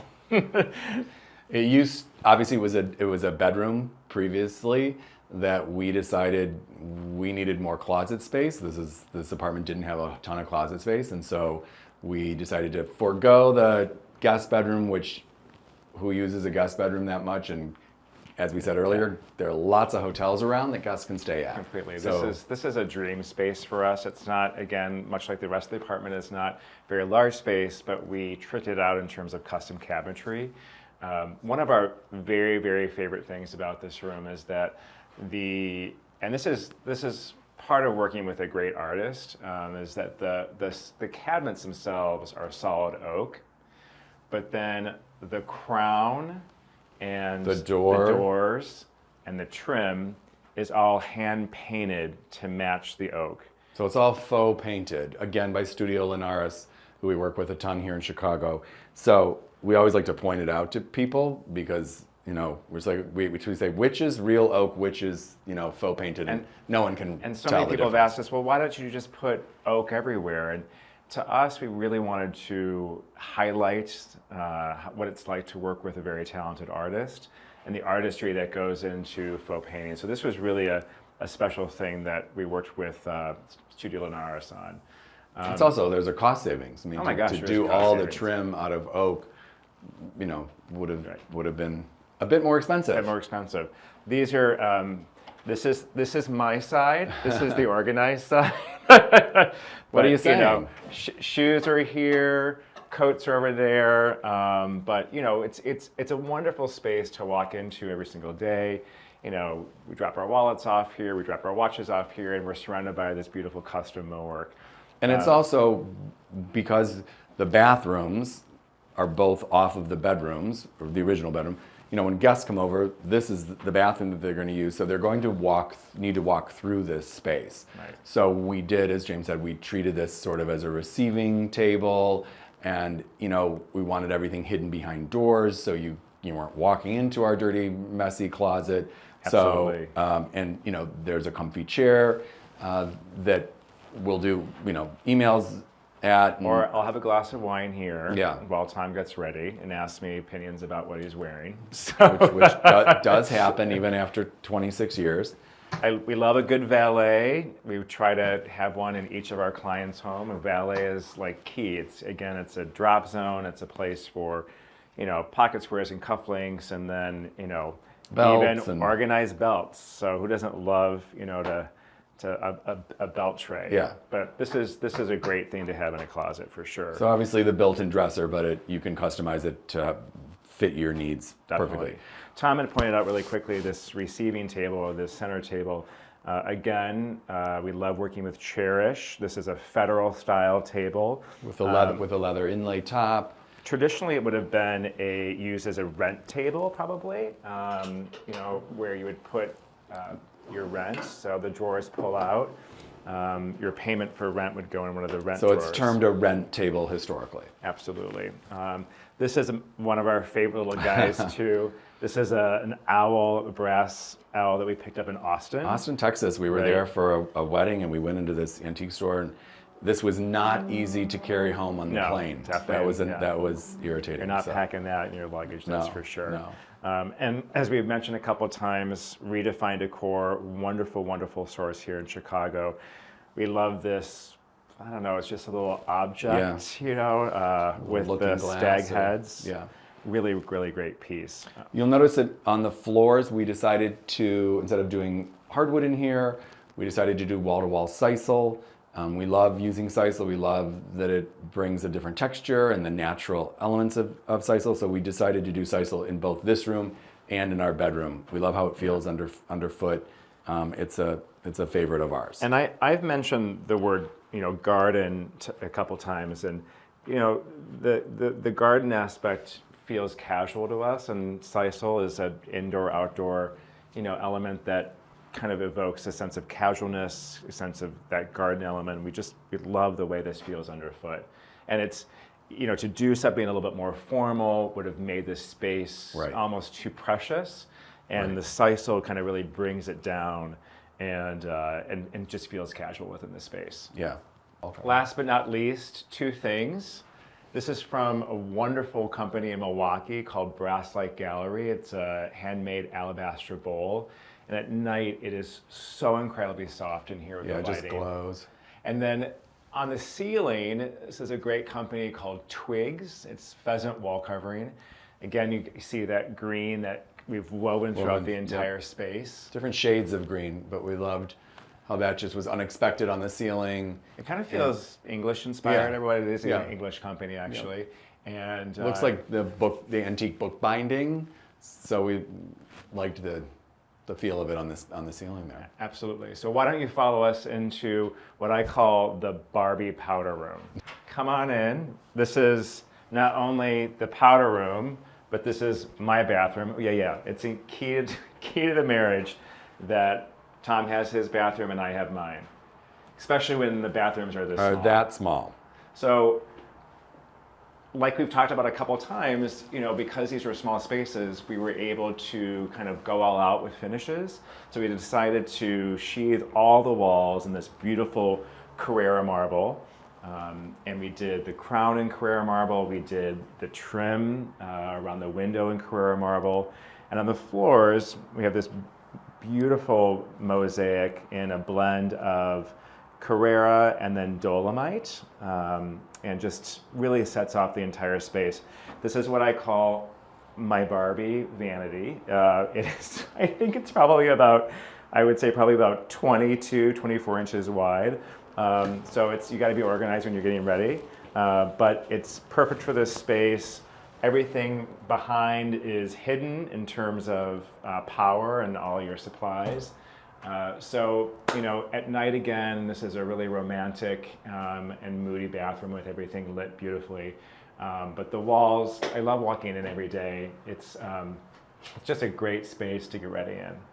Home to me, and I think you would say the same, home to me is an attitude or a feeling or an emotion. Home is about creating a space that your friends and your family feel welcome. There's a great Scandinavian term called hygge where it's really about creating an environment that is warm and inviting, and it's a general feeling where your family and your friends Are comfortable and yeah. welcome. And That's home to us. Yeah. And home, it may sound cliche, but a home can be, you know, a 1-bedroom apartment and, you know, in the burbs, or it can be, you know, a 5-bedroom home, you know, in New York City. So it really depends on where you are, but it's about creating a feeling and a welcoming atmosphere for family and friends.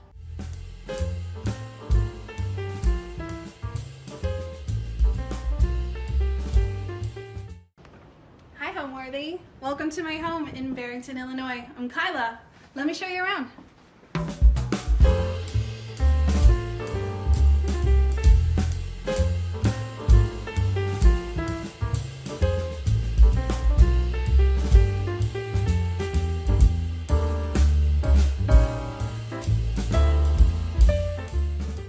You're watching Homeworthy, where we believe every home has a story. Before today's episode, click the join button below to support all of the storytelling we do on this channel. Our growing community of members help to directly fund more videos so we can capture these extraordinary homes from around the world. So join today to receive early and exclusive access to new Homeworthy videos. Hi, my name is Kyla. I live in Barrington, Illinois, and I'm a content creator and blogger of House of Hipsters. My home is located in Barrington, Illinois, and I live in the Biltmore neighborhood, which is more of like a resort kind of neighborhood with a little bit more woods, and it really feels like you're by the lake, which actually we are. We're near Honey Lake. We moved to this home about 8-9 years ago from Hoffman Estates, Illinois. And we were moving from more of like a cookie cutter neighborhood into something we wanted actually mid-century modern, but that didn't happen, obviously. This is more of a traditional home, but the neighborhood just sold us. The trees, the kind of winding roads, because it's more of like, if you're coming and driving through my neighborhood, you're going to be driving and having to kind of move over to shift for another car to come through. It's a crazy little neighborhood, but it's so quiet and so quaint. So when we found this house, we said, we love the neighborhood, the house works, let's move.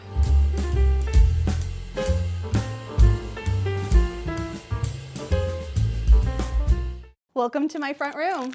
This is kind of the area where if you don't want to watch television, this is where you're going to hang out. So this is where I have my morning coffee pretty much every single day, and I'm scrolling social media, doing my initial to-do list.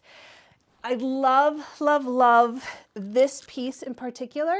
It is it's a little tank top, and it's just this kind of quirky little thing. It's by an artist, his name is Harvey, last name is Harvey. And then this piece too is by an artist. He's kind of local to the Chicago area. He actually lives in, I think it's South Bend, Indiana, and his name is Chris Heck. So his art is super cool. He has amazing, amazing ceramics. This is probably the most comfortable sofa that we have in the entire house.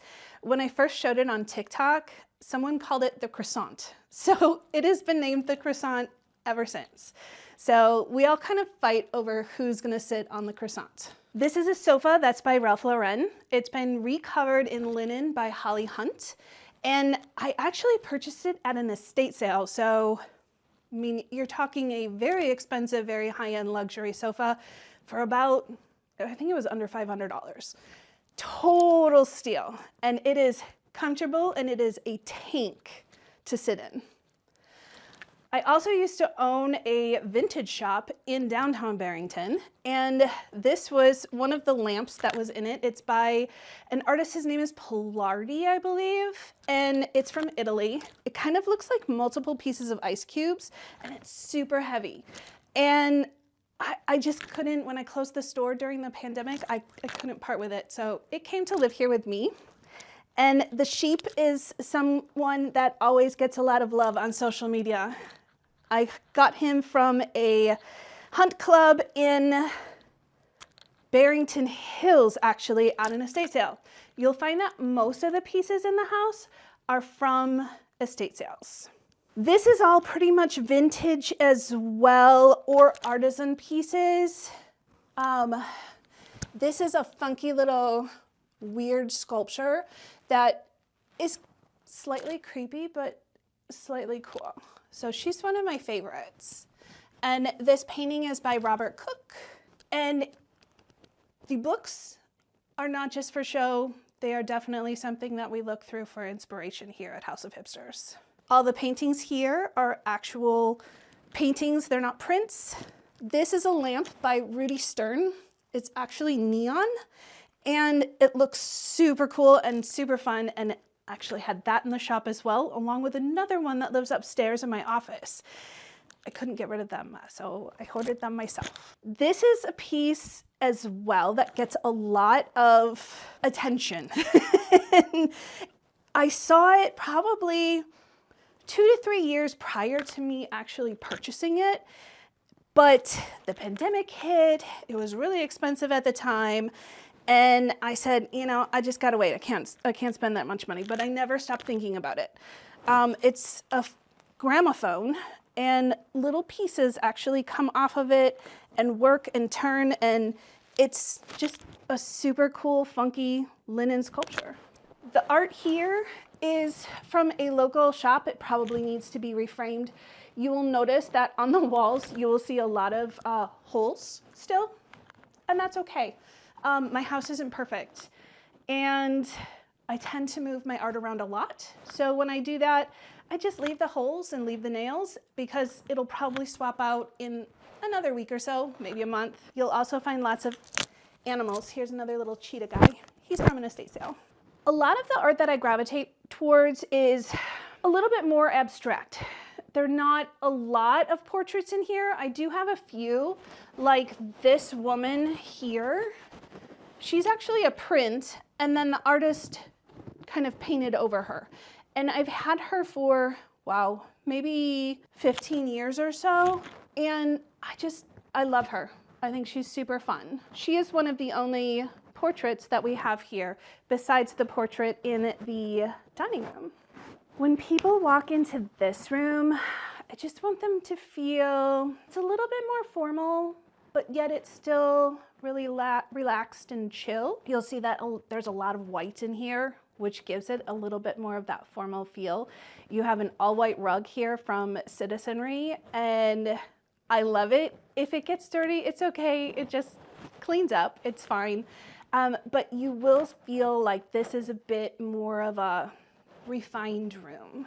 My style is really difficult to define. In fact, I've asked this on my social media to my followers many, many times, and they all come back to eclectic, modern, and vintage. So I guess I'm gonna call it eclectic, modern, vintage. My home is always changing. So if you come into my home next week, it may or may not look the same as it does right now. And I know that sounds really weird, but it's constantly moving around and shifting. I don't shop for things as often as I did before, but if I find something that I'm like, I love this piece, it speaks to me, I need it, that is when I'm gonna buy it. And I will find a place in my home for it. Otherwise, unless I have a specific need, I'm probably just going to shift and move around what I have.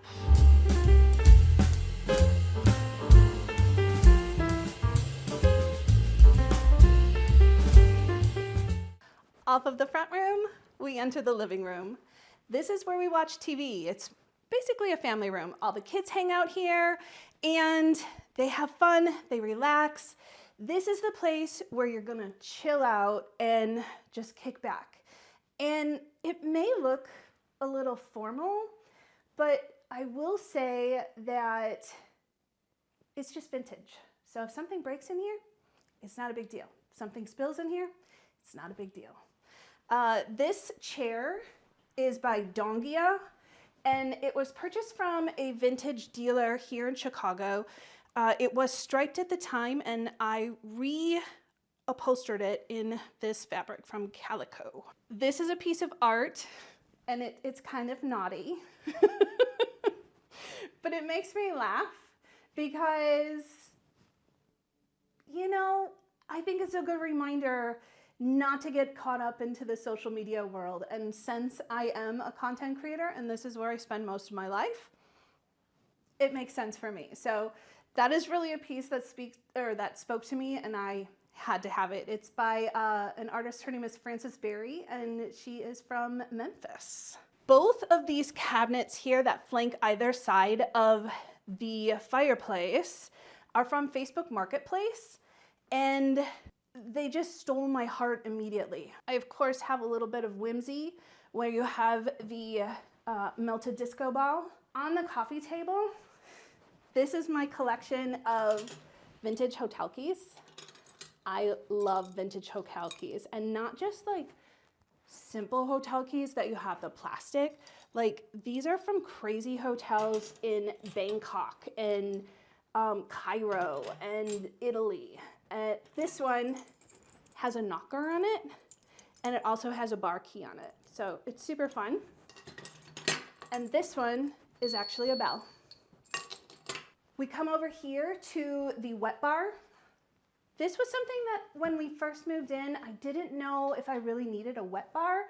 I thought maybe we just rip it out. But I will tell you, when it comes to having parties, this thing is a game changer. It is so nice to have guests be able to come up, make their own drinks, use another, sink or whatever, and actually move from the kitchen into this room. So it definitely helps with that movement back and forth when you're entertaining. This is not just one piece of solid quartz. It's actually 1, 2, 3, 4, and then the 5 over here. And we fabricated it so it looks like one big chunk, and then it was slid over onto steel brackets to secure it to the wall. This mirror is a twin dolphin mirror, and it is actually, I think it's called entwined dolphin, if I remember correctly. It's not vintage, you can still buy it, but it is by, I think it's by Carver. I can't remember the name anymore. Anyway, it's a really high-end expensive piece. I bought it on an estate sale, and I actually bought it over the phone, where I was talking to the person who was running the estate sale, and also another dealer was trying to purchase it at the same time, and my PayPal went through first. So I was the one who was able to go home with it. And it is definitely one of those showstopper pieces. I love it. This is a painting by Len Koukanis, and it was just one of those funky, cool, abstract pieces that really spoke to me. I actually bought it at auction, and it was just delivered probably a couple weeks ago. So this is one of the newer pieces. I'm not sure if it'll stay here, but for right now, this is where it's gonna live. If you come over into this corner, this is a little lamp that I got from a vintage shop down in the city. It's called Redefined, and it's definitely one of those places where I find true gems. This is not a thrift store. This is one of those places where you go to find those Shazam pieces that really stand out. This is a piece that I got from the Randolph Flea Market. It was $35. It's by an artist who is out of Detroit. It is named on the back. I can't tell you what her name is, but she was kind of this unknown woman. It's two women that look like they're on the beach, and it's probably one of my favorite pieces. I absolutely love it. And now that we have the blue couch in here from Jason Home, I thought that this piece really tied in. So this piece was in storage for a while, and it just came out not too long ago. This is a burled wood planter or plant stand, and there's a lot of wood you'll notice in this room. There's a couple other burl wood pieces as well. Just thought, you can't have enough plant stands. I think they're trending right now. but they're really great just to add some height into a corner. This would be a really dead empty corner if these few pieces weren't here. So you don't need a lot, just a little oomph. And a plant stand is a really good thing to use in a corner. This globe lamp was purchased from a vintage shop in Highland Park, Illinois. It really doesn't have a maker or a name that I know of. Some people like to, attribute it to Sonneman, but I'm not quite sure, and it's not marked, but it is definitely a fun little piece. It's kind of weird when you get it into a room because it is a bit taller and a bit heftier. So I left it as a floor lamp. When I saw it, somebody had it styled on an actual table. So it is a versatile piece. It's just kind of funky and weird. So here we go. This home was so traditional when we moved in. The draperies were very heavy. There were big valances. It looked very 1980s, which the home was built in 1986. So it really fit the look and feel. But everything is just changeable. So I knew that this was a place that I could make my own. Now let's move into the kitchen.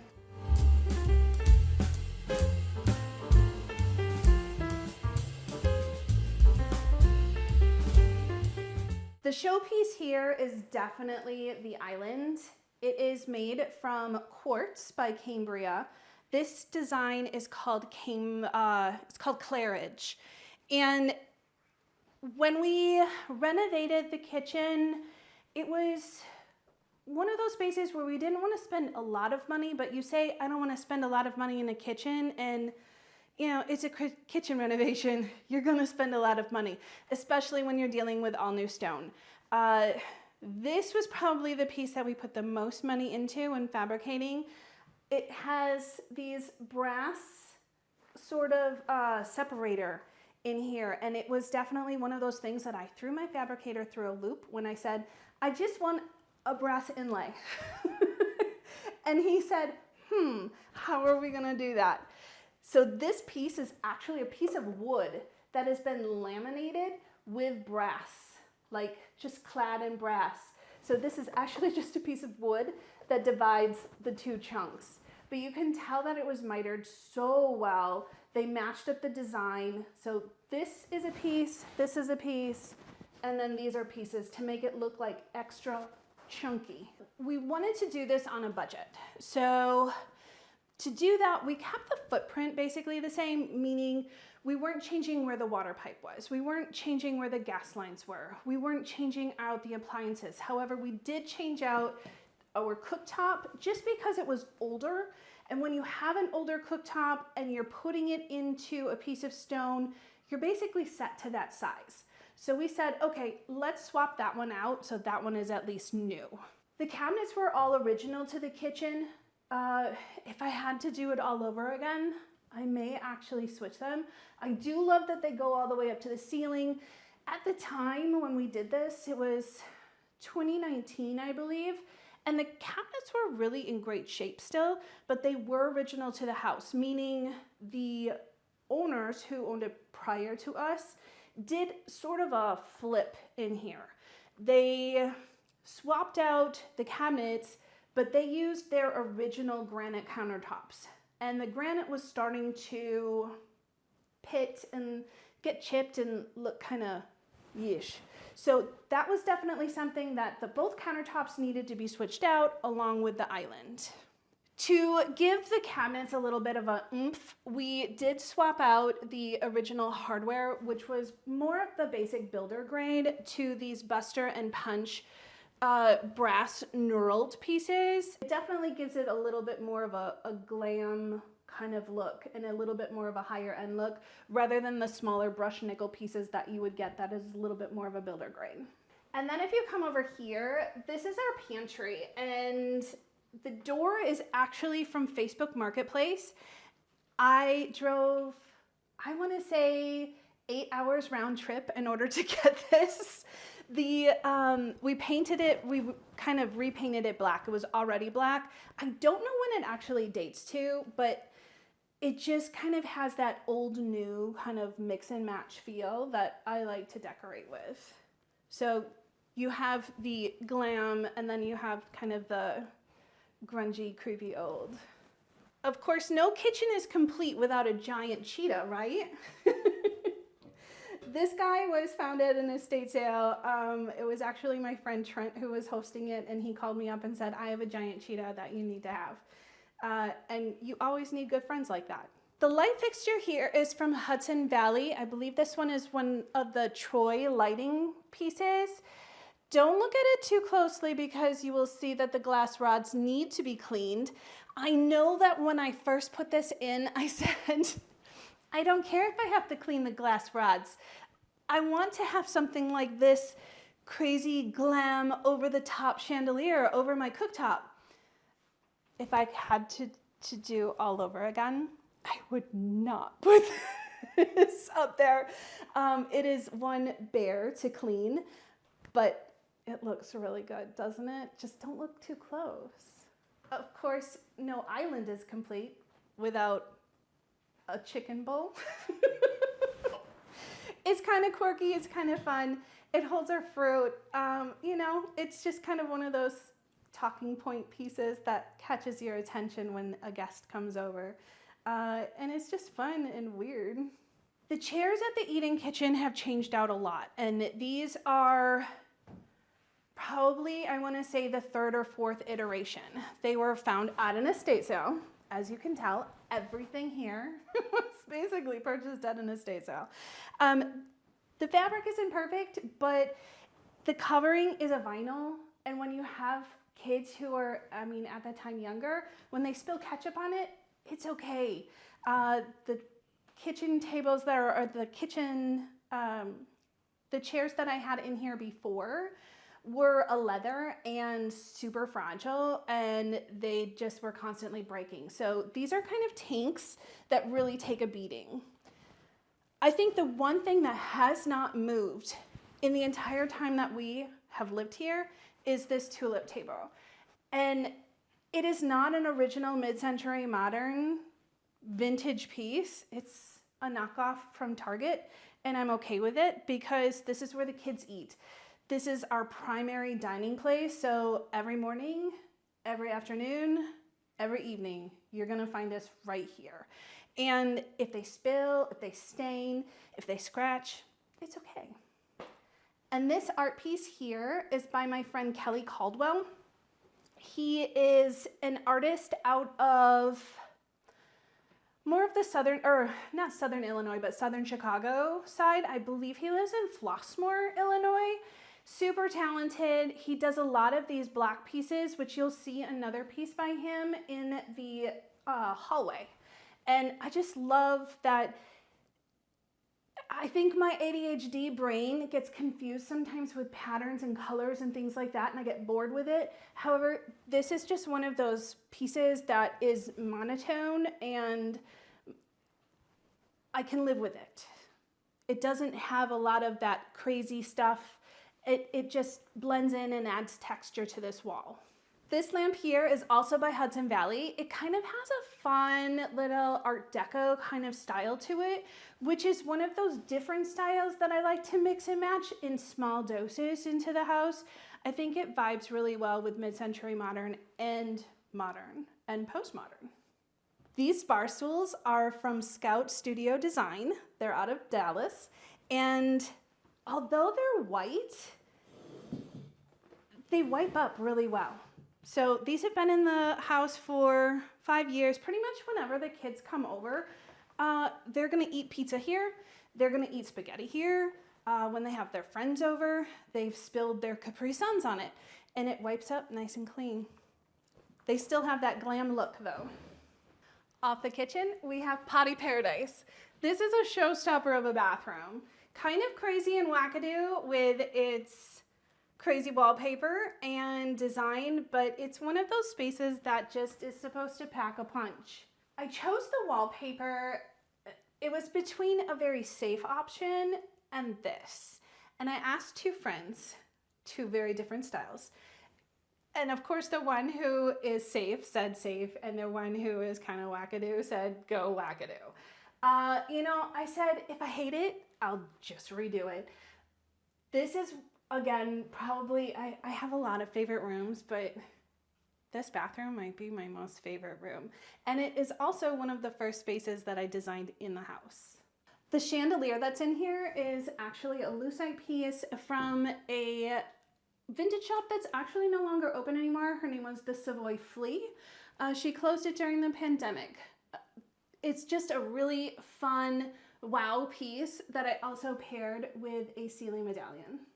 All right, we have one of the very few portraits in here. This is by an artist, his last name is Sangha, and apparently he studied under Picasso. I don't know much about him.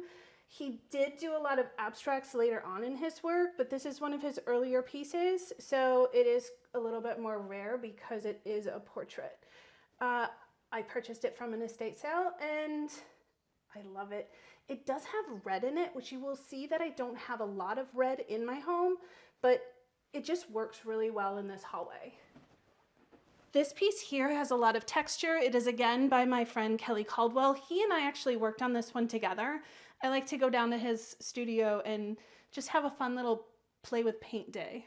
So that's what this piece came out of, and I just love it, and it's super special, and it was made by me and a friend. This chest has lived in the foyer for quite some time. It does kind of get a little bit of a rearrangement, but for the most part, this is it. This little trinket piece is actually by my daughter. And she loves that she kind of makes the vignette every once in a while. But this piece is a true Dorothy Draper. And it's one of her chests that's called the España chest.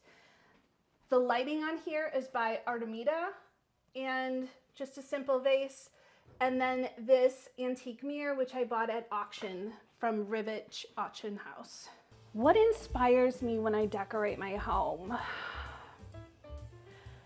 I'm gonna really say whatever brings me joy, because there are no rules in here. I don't want to say there are no trends, because there are trends inside the space, but if I love it, I'm gonna make it work. And the one thing that I had when we moved into this house was I'm gonna put everything that I love into one room and then edit it out.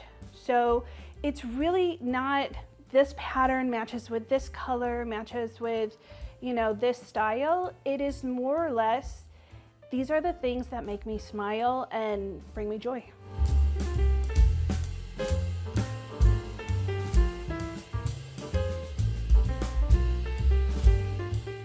Now we can go into the dining room. This again was one of the first rooms that I started working on in the house. When we moved in, these chairs were first purchased in pink. And when I bought them, I thought the fabric was great, but then I got them and the fabric was not great. So we recently reupholstered them in green. I do miss the pink a little bit, but the green is just fun. Plus, this is a performance fabric, so when the kids spill on it, it's no big deal. This marble table was actually purchased from Facebook Marketplace, one of my favorite places. And it is a 1950s, they told me it was a pastry table, but I think it's too short to be a pastry table, so I'm not really sure. And the tabletop is an actual marble, so it is a beast to move. However, it does come apart. The centerpiece is, you know, it's just kind of one of those things that I threw together. I thought it was really interesting, and I actually picked up this styling technique from a woman who owned an antique shop in Barrington, and she was styling everything with pieces of coral, and I was like, wow, that's super cool. And I found this brass bowl, which is by Maitland Smith, at the flea market for $5, and I thought, wow, it would look really cool with those coral pieces. So just kind of threw it together. So if you want an easy centerpiece idea that adds a lot of sculpture and interest, this is a really easy DIY.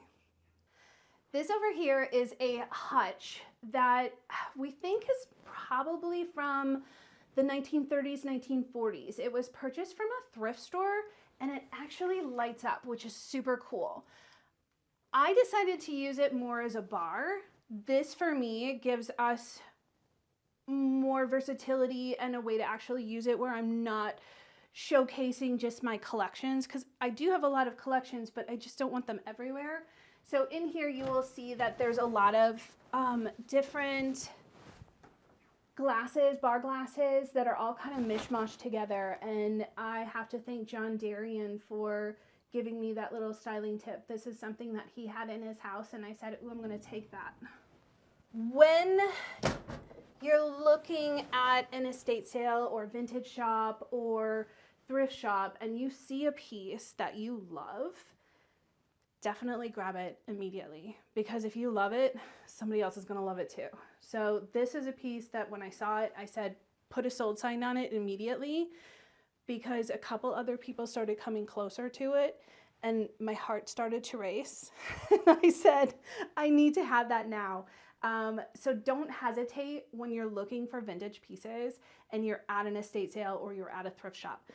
When you're at a vintage shop, it's a little easier, especially if it's not busy. But let me tell you, those estate sale people, they are no joke. This mirror has been in here for a little while. It was also purchased online at an auction house. I don't know when exactly the age is on this, but it's pretty old because these are molded pieces. Because it's so big, it's a little more difficult to hang on the wall, and we're not sure if it's gonna live in here or not. So you'll notice that it's kind of sitting on one of those rubber skid pieces. And we're debating on putting it upstairs in the bedroom, which you will see shortly, and then you can give me your opinion on that in the comments, where you think it should go, whether it should live in here or whether it should go upstairs to the bedroom. But carrying this thing upstairs is kind of one of those, I don't want to do it, so I've dragged my feet on it a little bit. You will see that this piece here is from an art gallery by Jillian Bryce. This is one of the newest pieces that is in here. I just really love the colors and I think it really kind of vibes here, but then also it has a little bit of the pink, which kind of is a nod to the pink chairs that used to be in here. Rest in peace. These two pieces of art, this is by a woman, her name is Ronnie Nicole. You can find her on Instagram, and she actually does these little plaster pieces with like florals, and it's really, really beautiful. And this is a piece by Peter Keel, one of the few, but it is kind of more of a abstract portrait, if you will. If you look over here, we have a print. This is actually a Picasso, but it's not a real Picasso, it is a print. It is from the Savoy Flea, who I also purchased that lamp in Potty Paradise from, the chandelier. And it was just one of those pieces that really spoke to me. I absolutely love her. And she is the first piece that we hung in the house. Literally, we closed on the house and I hung her on the wall. This lamp is a George Kovacs lamp. It is a little bit more rare because the umbrella part, it's from the 70s. So this umbrella is just really, really, really fragile, and they just didn't last very long. So if you ever find one of these, grab it immediately. This is a sculpture by a local artist who was also an art teacher at the one of the Chicago art schools, and her name is Doris. Last name is escaping me. She passed away. I went to her estate sale and purchased it, and I absolutely love it. You will also see a lot of little monkeys like this in the house. This one is named Ethan. For a while, I thought he had human ashes in him for maybe like a brief, like 2-3 hour stint. And it was this whole thing on Instagram stories that kind of went oddly viral, but it was fun little story. He's from the Culligan man's house, who is actually like the real Culligan man, who was the inventor of the Culligan water thing. And I went to his estate sale and he was there, and there was a lot of strange things there. Very, very strange, which kind of led down a path of human ashes. But it's not. He's not filled with human ashes. The side table was purchased from CB2 at their warehouse place. They have a warehouse of samples, sample store in Naperville, Illinois. So if you're there, I'm sharing a very secret spot that no one really knows about. Now you do. But it was a great piece. It stores a lot of, just extra decor that's in the house that kind of moves around. It doesn't have a home. So if you open these doors, that's probably what you will find. And this, remember my friend Trent that I said gave me the cheetah? He also gave me this. This is a giant display champagne bottle that is vintage. Putting this in the dining room was, you know, it's a really, really big statement piece. It kind of moved around from room to room, but it is plastic. So because it's plastic, it's a little easier to knock over. And we have a giant dog and 2 kids. So they run around. It's a lot safer in here than it is out in one of the other rooms. So this extra large ram was purchased from Rivet Auction House. And this is kind of one of those life lessons that if you purchase something online on an auction house, always check the measurements, because I thought he was more like this size and he's a bench. So you can actually sit on him. He's super comfortable. It's by an artist. Her name is Edna Cataldo, and we have named this ram Gordon Ramsay because we just thought that was funny. He does have, you know, like a ceramic face, and then the horns are, you know, really sculptural and funky. So he's kind of one of those weird pieces that hasn't quite found a home because he is so large, but this is where he stays right now. The rug here is from Annie Selke. It's their Hugo rug. You can still purchase this. It has a really thick pile and it doesn't shed that much. So I really, really, really love this piece. It's probably one of my most favorite rugs in the entire house. That's about it for here. So why don't we go upstairs? When it comes to personal style, what I love to do is buy a piece that really speaks to me. It may be $5, it may be $5,000. If I think that I love it that much, that I want to spend that much money on it, I will. But if it's something that's $5 and it's sitting next to something that's $5,000, it's just going to kind of mesh and meld together, kind of like having that mid-century modern, you know, vintage kind of look and feel. Everything's kind of mishmashed and mismatched. I started sharing my home online about 12 years ago, and it was kind of all by accident. Like, I didn't set out to become a content creator. In fact, when I started out in 2012, 2013, this was not a job. This was not something that people set out to do. I was just sharing my home online for fun. And it was back when Instagram was hashtags and challenges and pretty flat lays. So all of this has kind of evolved into this odd job that I never thought would be a job. But it all kind of started when I had my daughter. She's my second child. And I was working in an advertising agency as their creative director for graphic design. And I just kind of lost myself creatively. So this was a way for me to understand social media, because you have to think 12 years ago, you weren't really marketing on Facebook. You weren't really marketing on Instagram. You didn't see ads everywhere. And yeah, I needed to learn. So I created a client of my own called House of Hipsters, and here we are.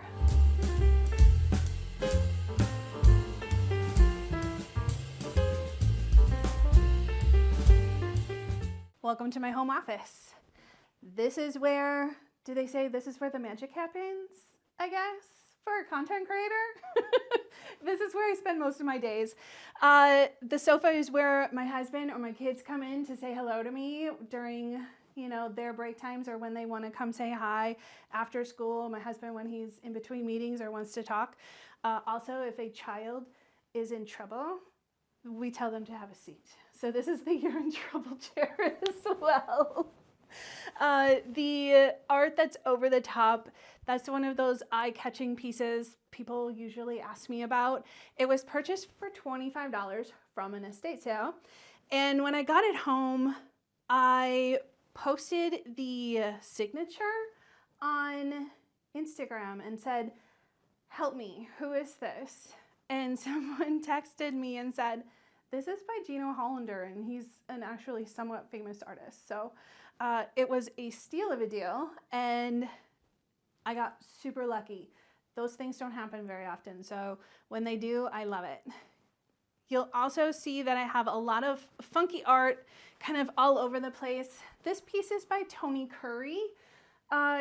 He does a lot of funky abstracts and cool graphic pieces, and because I used to be a graphic designer, this piece really spoke to me. And then I also have, these are waiting to find another home again, the mugshots here. And they're just really fun and weird, which goes to show anything can be art if you want it to be art. The wallpaper is from a company called Pacific Design Wallpaper, and it has almost like a metallic look to it inside of it, and then it's also texture. So it's this really, really, really beautiful, rich kind of looking wall that just pops like crazy, and I absolutely love it. It's perfect in here. This is the other Rudy Stern lamp, and we'll see if it turns on. Yes. So this is his Let There Be Neon lights, and you will recognize this from the one downstairs that was in black and white. This one, when you leave it on at night and then you see it outside, it looks crazy. Like you're like, weirdos live here, because the whole room is just lit up in this pink red room.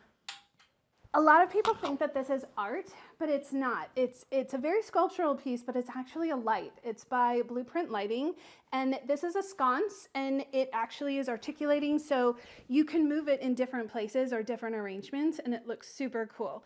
Right now, because I have it on this beautiful wallpaper, it just stays here. The rug is by Karastan, and it's one of the Stacy Garcia designs. I think it's just really fun and bold and graphic. I kind of got crazy in this room, and I love how it turned out. It was just one of those buy things that you love. The chair is from an estate sale. How many times can I say that? It's Roche Beaubois, and it is the most comfortable lounger that you have ever sat in. In fact, it might be more comfortable than the croissant. This is an entertainment system that I thought would be a really great place for me to store all of my design books, my printers, things like that, kind of hide it all away. And if you want a little look inside, I will show you. It is a mess, but it keeps that mess contained, which is great. And it has more of like a grass cloth cover, so it gives the room a lot of texture. If you want to look at the light, we'll look up. This is the Lotus lamp, or the Lotus chandelier from Hudson Valley Lighting. I saw this in High Point Market one year, and I said, I must have it, because I absolutely just, it was one of those show-stopping pieces. So I knew when I was putting this room together during the pandemic that it needed to be one of those shots, or it needed to be one of those lights that had to be in this room, because I said I will own it one day. Now let's head into the home gym. This was a door that was actually here before, and I asked my contractor, can you make it into an arch? And I love how that turned out. The home gym and my home office were designed during the pandemic for the One Room Challenge. I actually started this in February of 2020, pre-pandemic, pre-lockdown, not realizing how important a home office and home gym would be. So I guess I chose wisely. But when I redesigned this room, this was all storage for my shop. And it was kind of one of those disaster storage rooms. Now this is used by me, my son, my daughter, and my husband. We absolutely love it. And it comes in super handy. We have pretty much anything that you could want in a gym without the machines. So you have the barbell, you have the ergata rower, and then you also have the Peloton bike. What more could you need? The barbells to save room are adjustable. So those go up to 50 pounds, actually 55 pounds, I believe, each, which is great. The art that I have in here is kind of naughty art. It's obviously women, but I purchased it on auction. I have it in here because, you know, it's the women's figure, women's body. This was supposed to be, when I first designed this space, it was supposed to be a non-bro gym. Now my husband and son use it, so it's turning a little bro-like. But everything in here was very feminine. You have the pinks and the purples and things like that, which, you know, you're putting it together with weightlifting stuff. It kind of balances it out. This hutch used to belong to my great-grandmother, and my grandfather gave it to my grandmother, who didn't like my great-grandmother, and she refused to take it. So when she found out I wanted a hutch, my grandmother gave it to me, and I thought it was super special, but it was because she hated it and she just wanted it out of her house. Kind of a funny little story. I painted it black, and now I keep just extra towels and stuff. These are more for the guests. If they come and they need anything, they can just grab and go. My favorite part about my home is when I have friends over and they come in and they look around and they see that stuff has moved. They have their favorite pieces, and I love hearing what their favorite piece is, because basically every piece in my home is my favorite piece. They're like my favorite child, every single one. So when a guest gravitates towards a specific piece, like, I just love to hear why. If you're happy in your home and you can walk into a room and you can see certain items and they make you smile, that is what brings you that happiness, and that, you know, gives you life.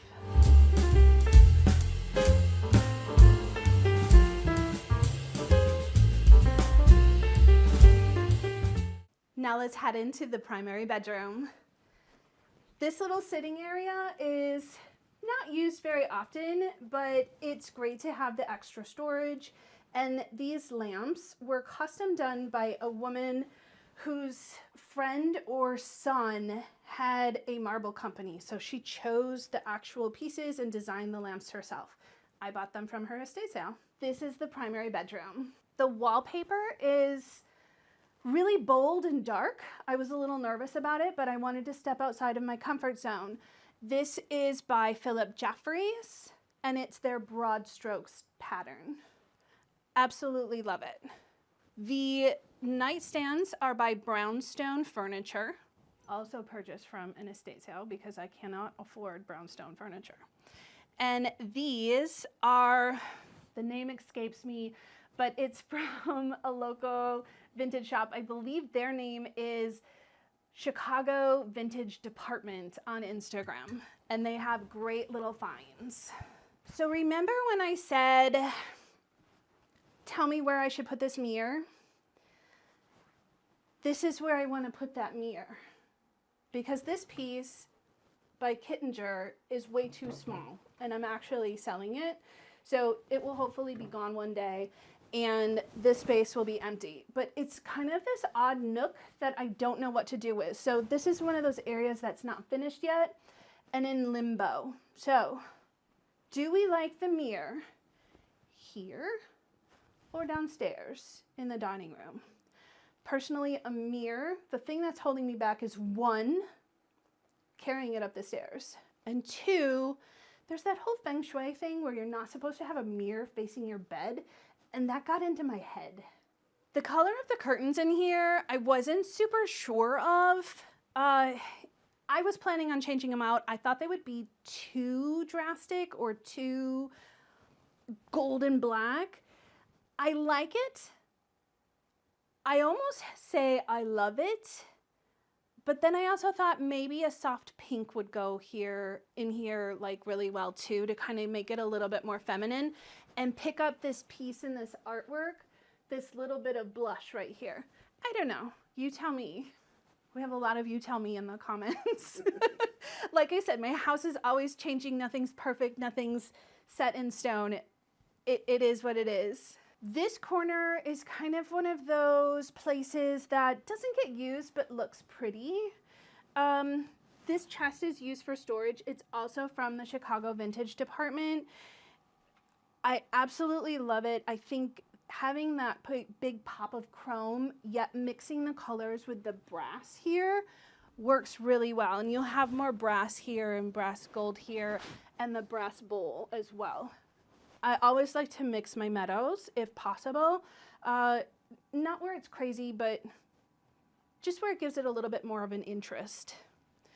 The tassel lamp is a vintage piece. This was made by a gentleman out of Mexico City. And this piece is from Universal Furniture, and it actually spins. And it's super comfortable. You may notice that there is another sheep here. He is a match to the one that is in the front room. And he is an ottoman. So you can just put your feet up on him if you'd like. The television is the Frame by Samsung. I don't have it lit with art right now, but it is lightable with art of whatever your choosing is. And then that's sitting on a vintage dresser. You have some of the MCM kind of vibe in here with the Hollywood Regency, with the postmodern and mid-century modern, and it's all just this big mix of design, which makes that eclectic look because you're not sticking with one specific design. If we go over here, this is a mid-century modern light that the name escapes me right now. Sergio, maybe? Gosh, I forget. Anyway, it has just this very mid-century modern yet super ultra modern look mixed with the ceiling light or the ceiling medallion, and it has this funky juxtaposition where you have the modern and you have the old. When I first started designing this room, the bed and the headboard was against an all-white wall, and I really wanted it to pop because you couldn't see it. It didn't do anything. It was just flat. So I went all out and went for full-on drama with this gorgeous wall covering here from Philip Jeffries, to the point that I'm almost not wanting to put any art above it, which that sounds weird, not having art above your bed. I think everybody has art above their bed, right? But I think that the wall covering is art enough that it almost doesn't need it. What does home mean to me? A place to gather, a place to love, a place for special moments, a place for private moments, and a place to celebrate those little things in life with each other. Thanks for watching. Be sure to go to homeworthy.com for exclusive content, shopping guides, and so much more.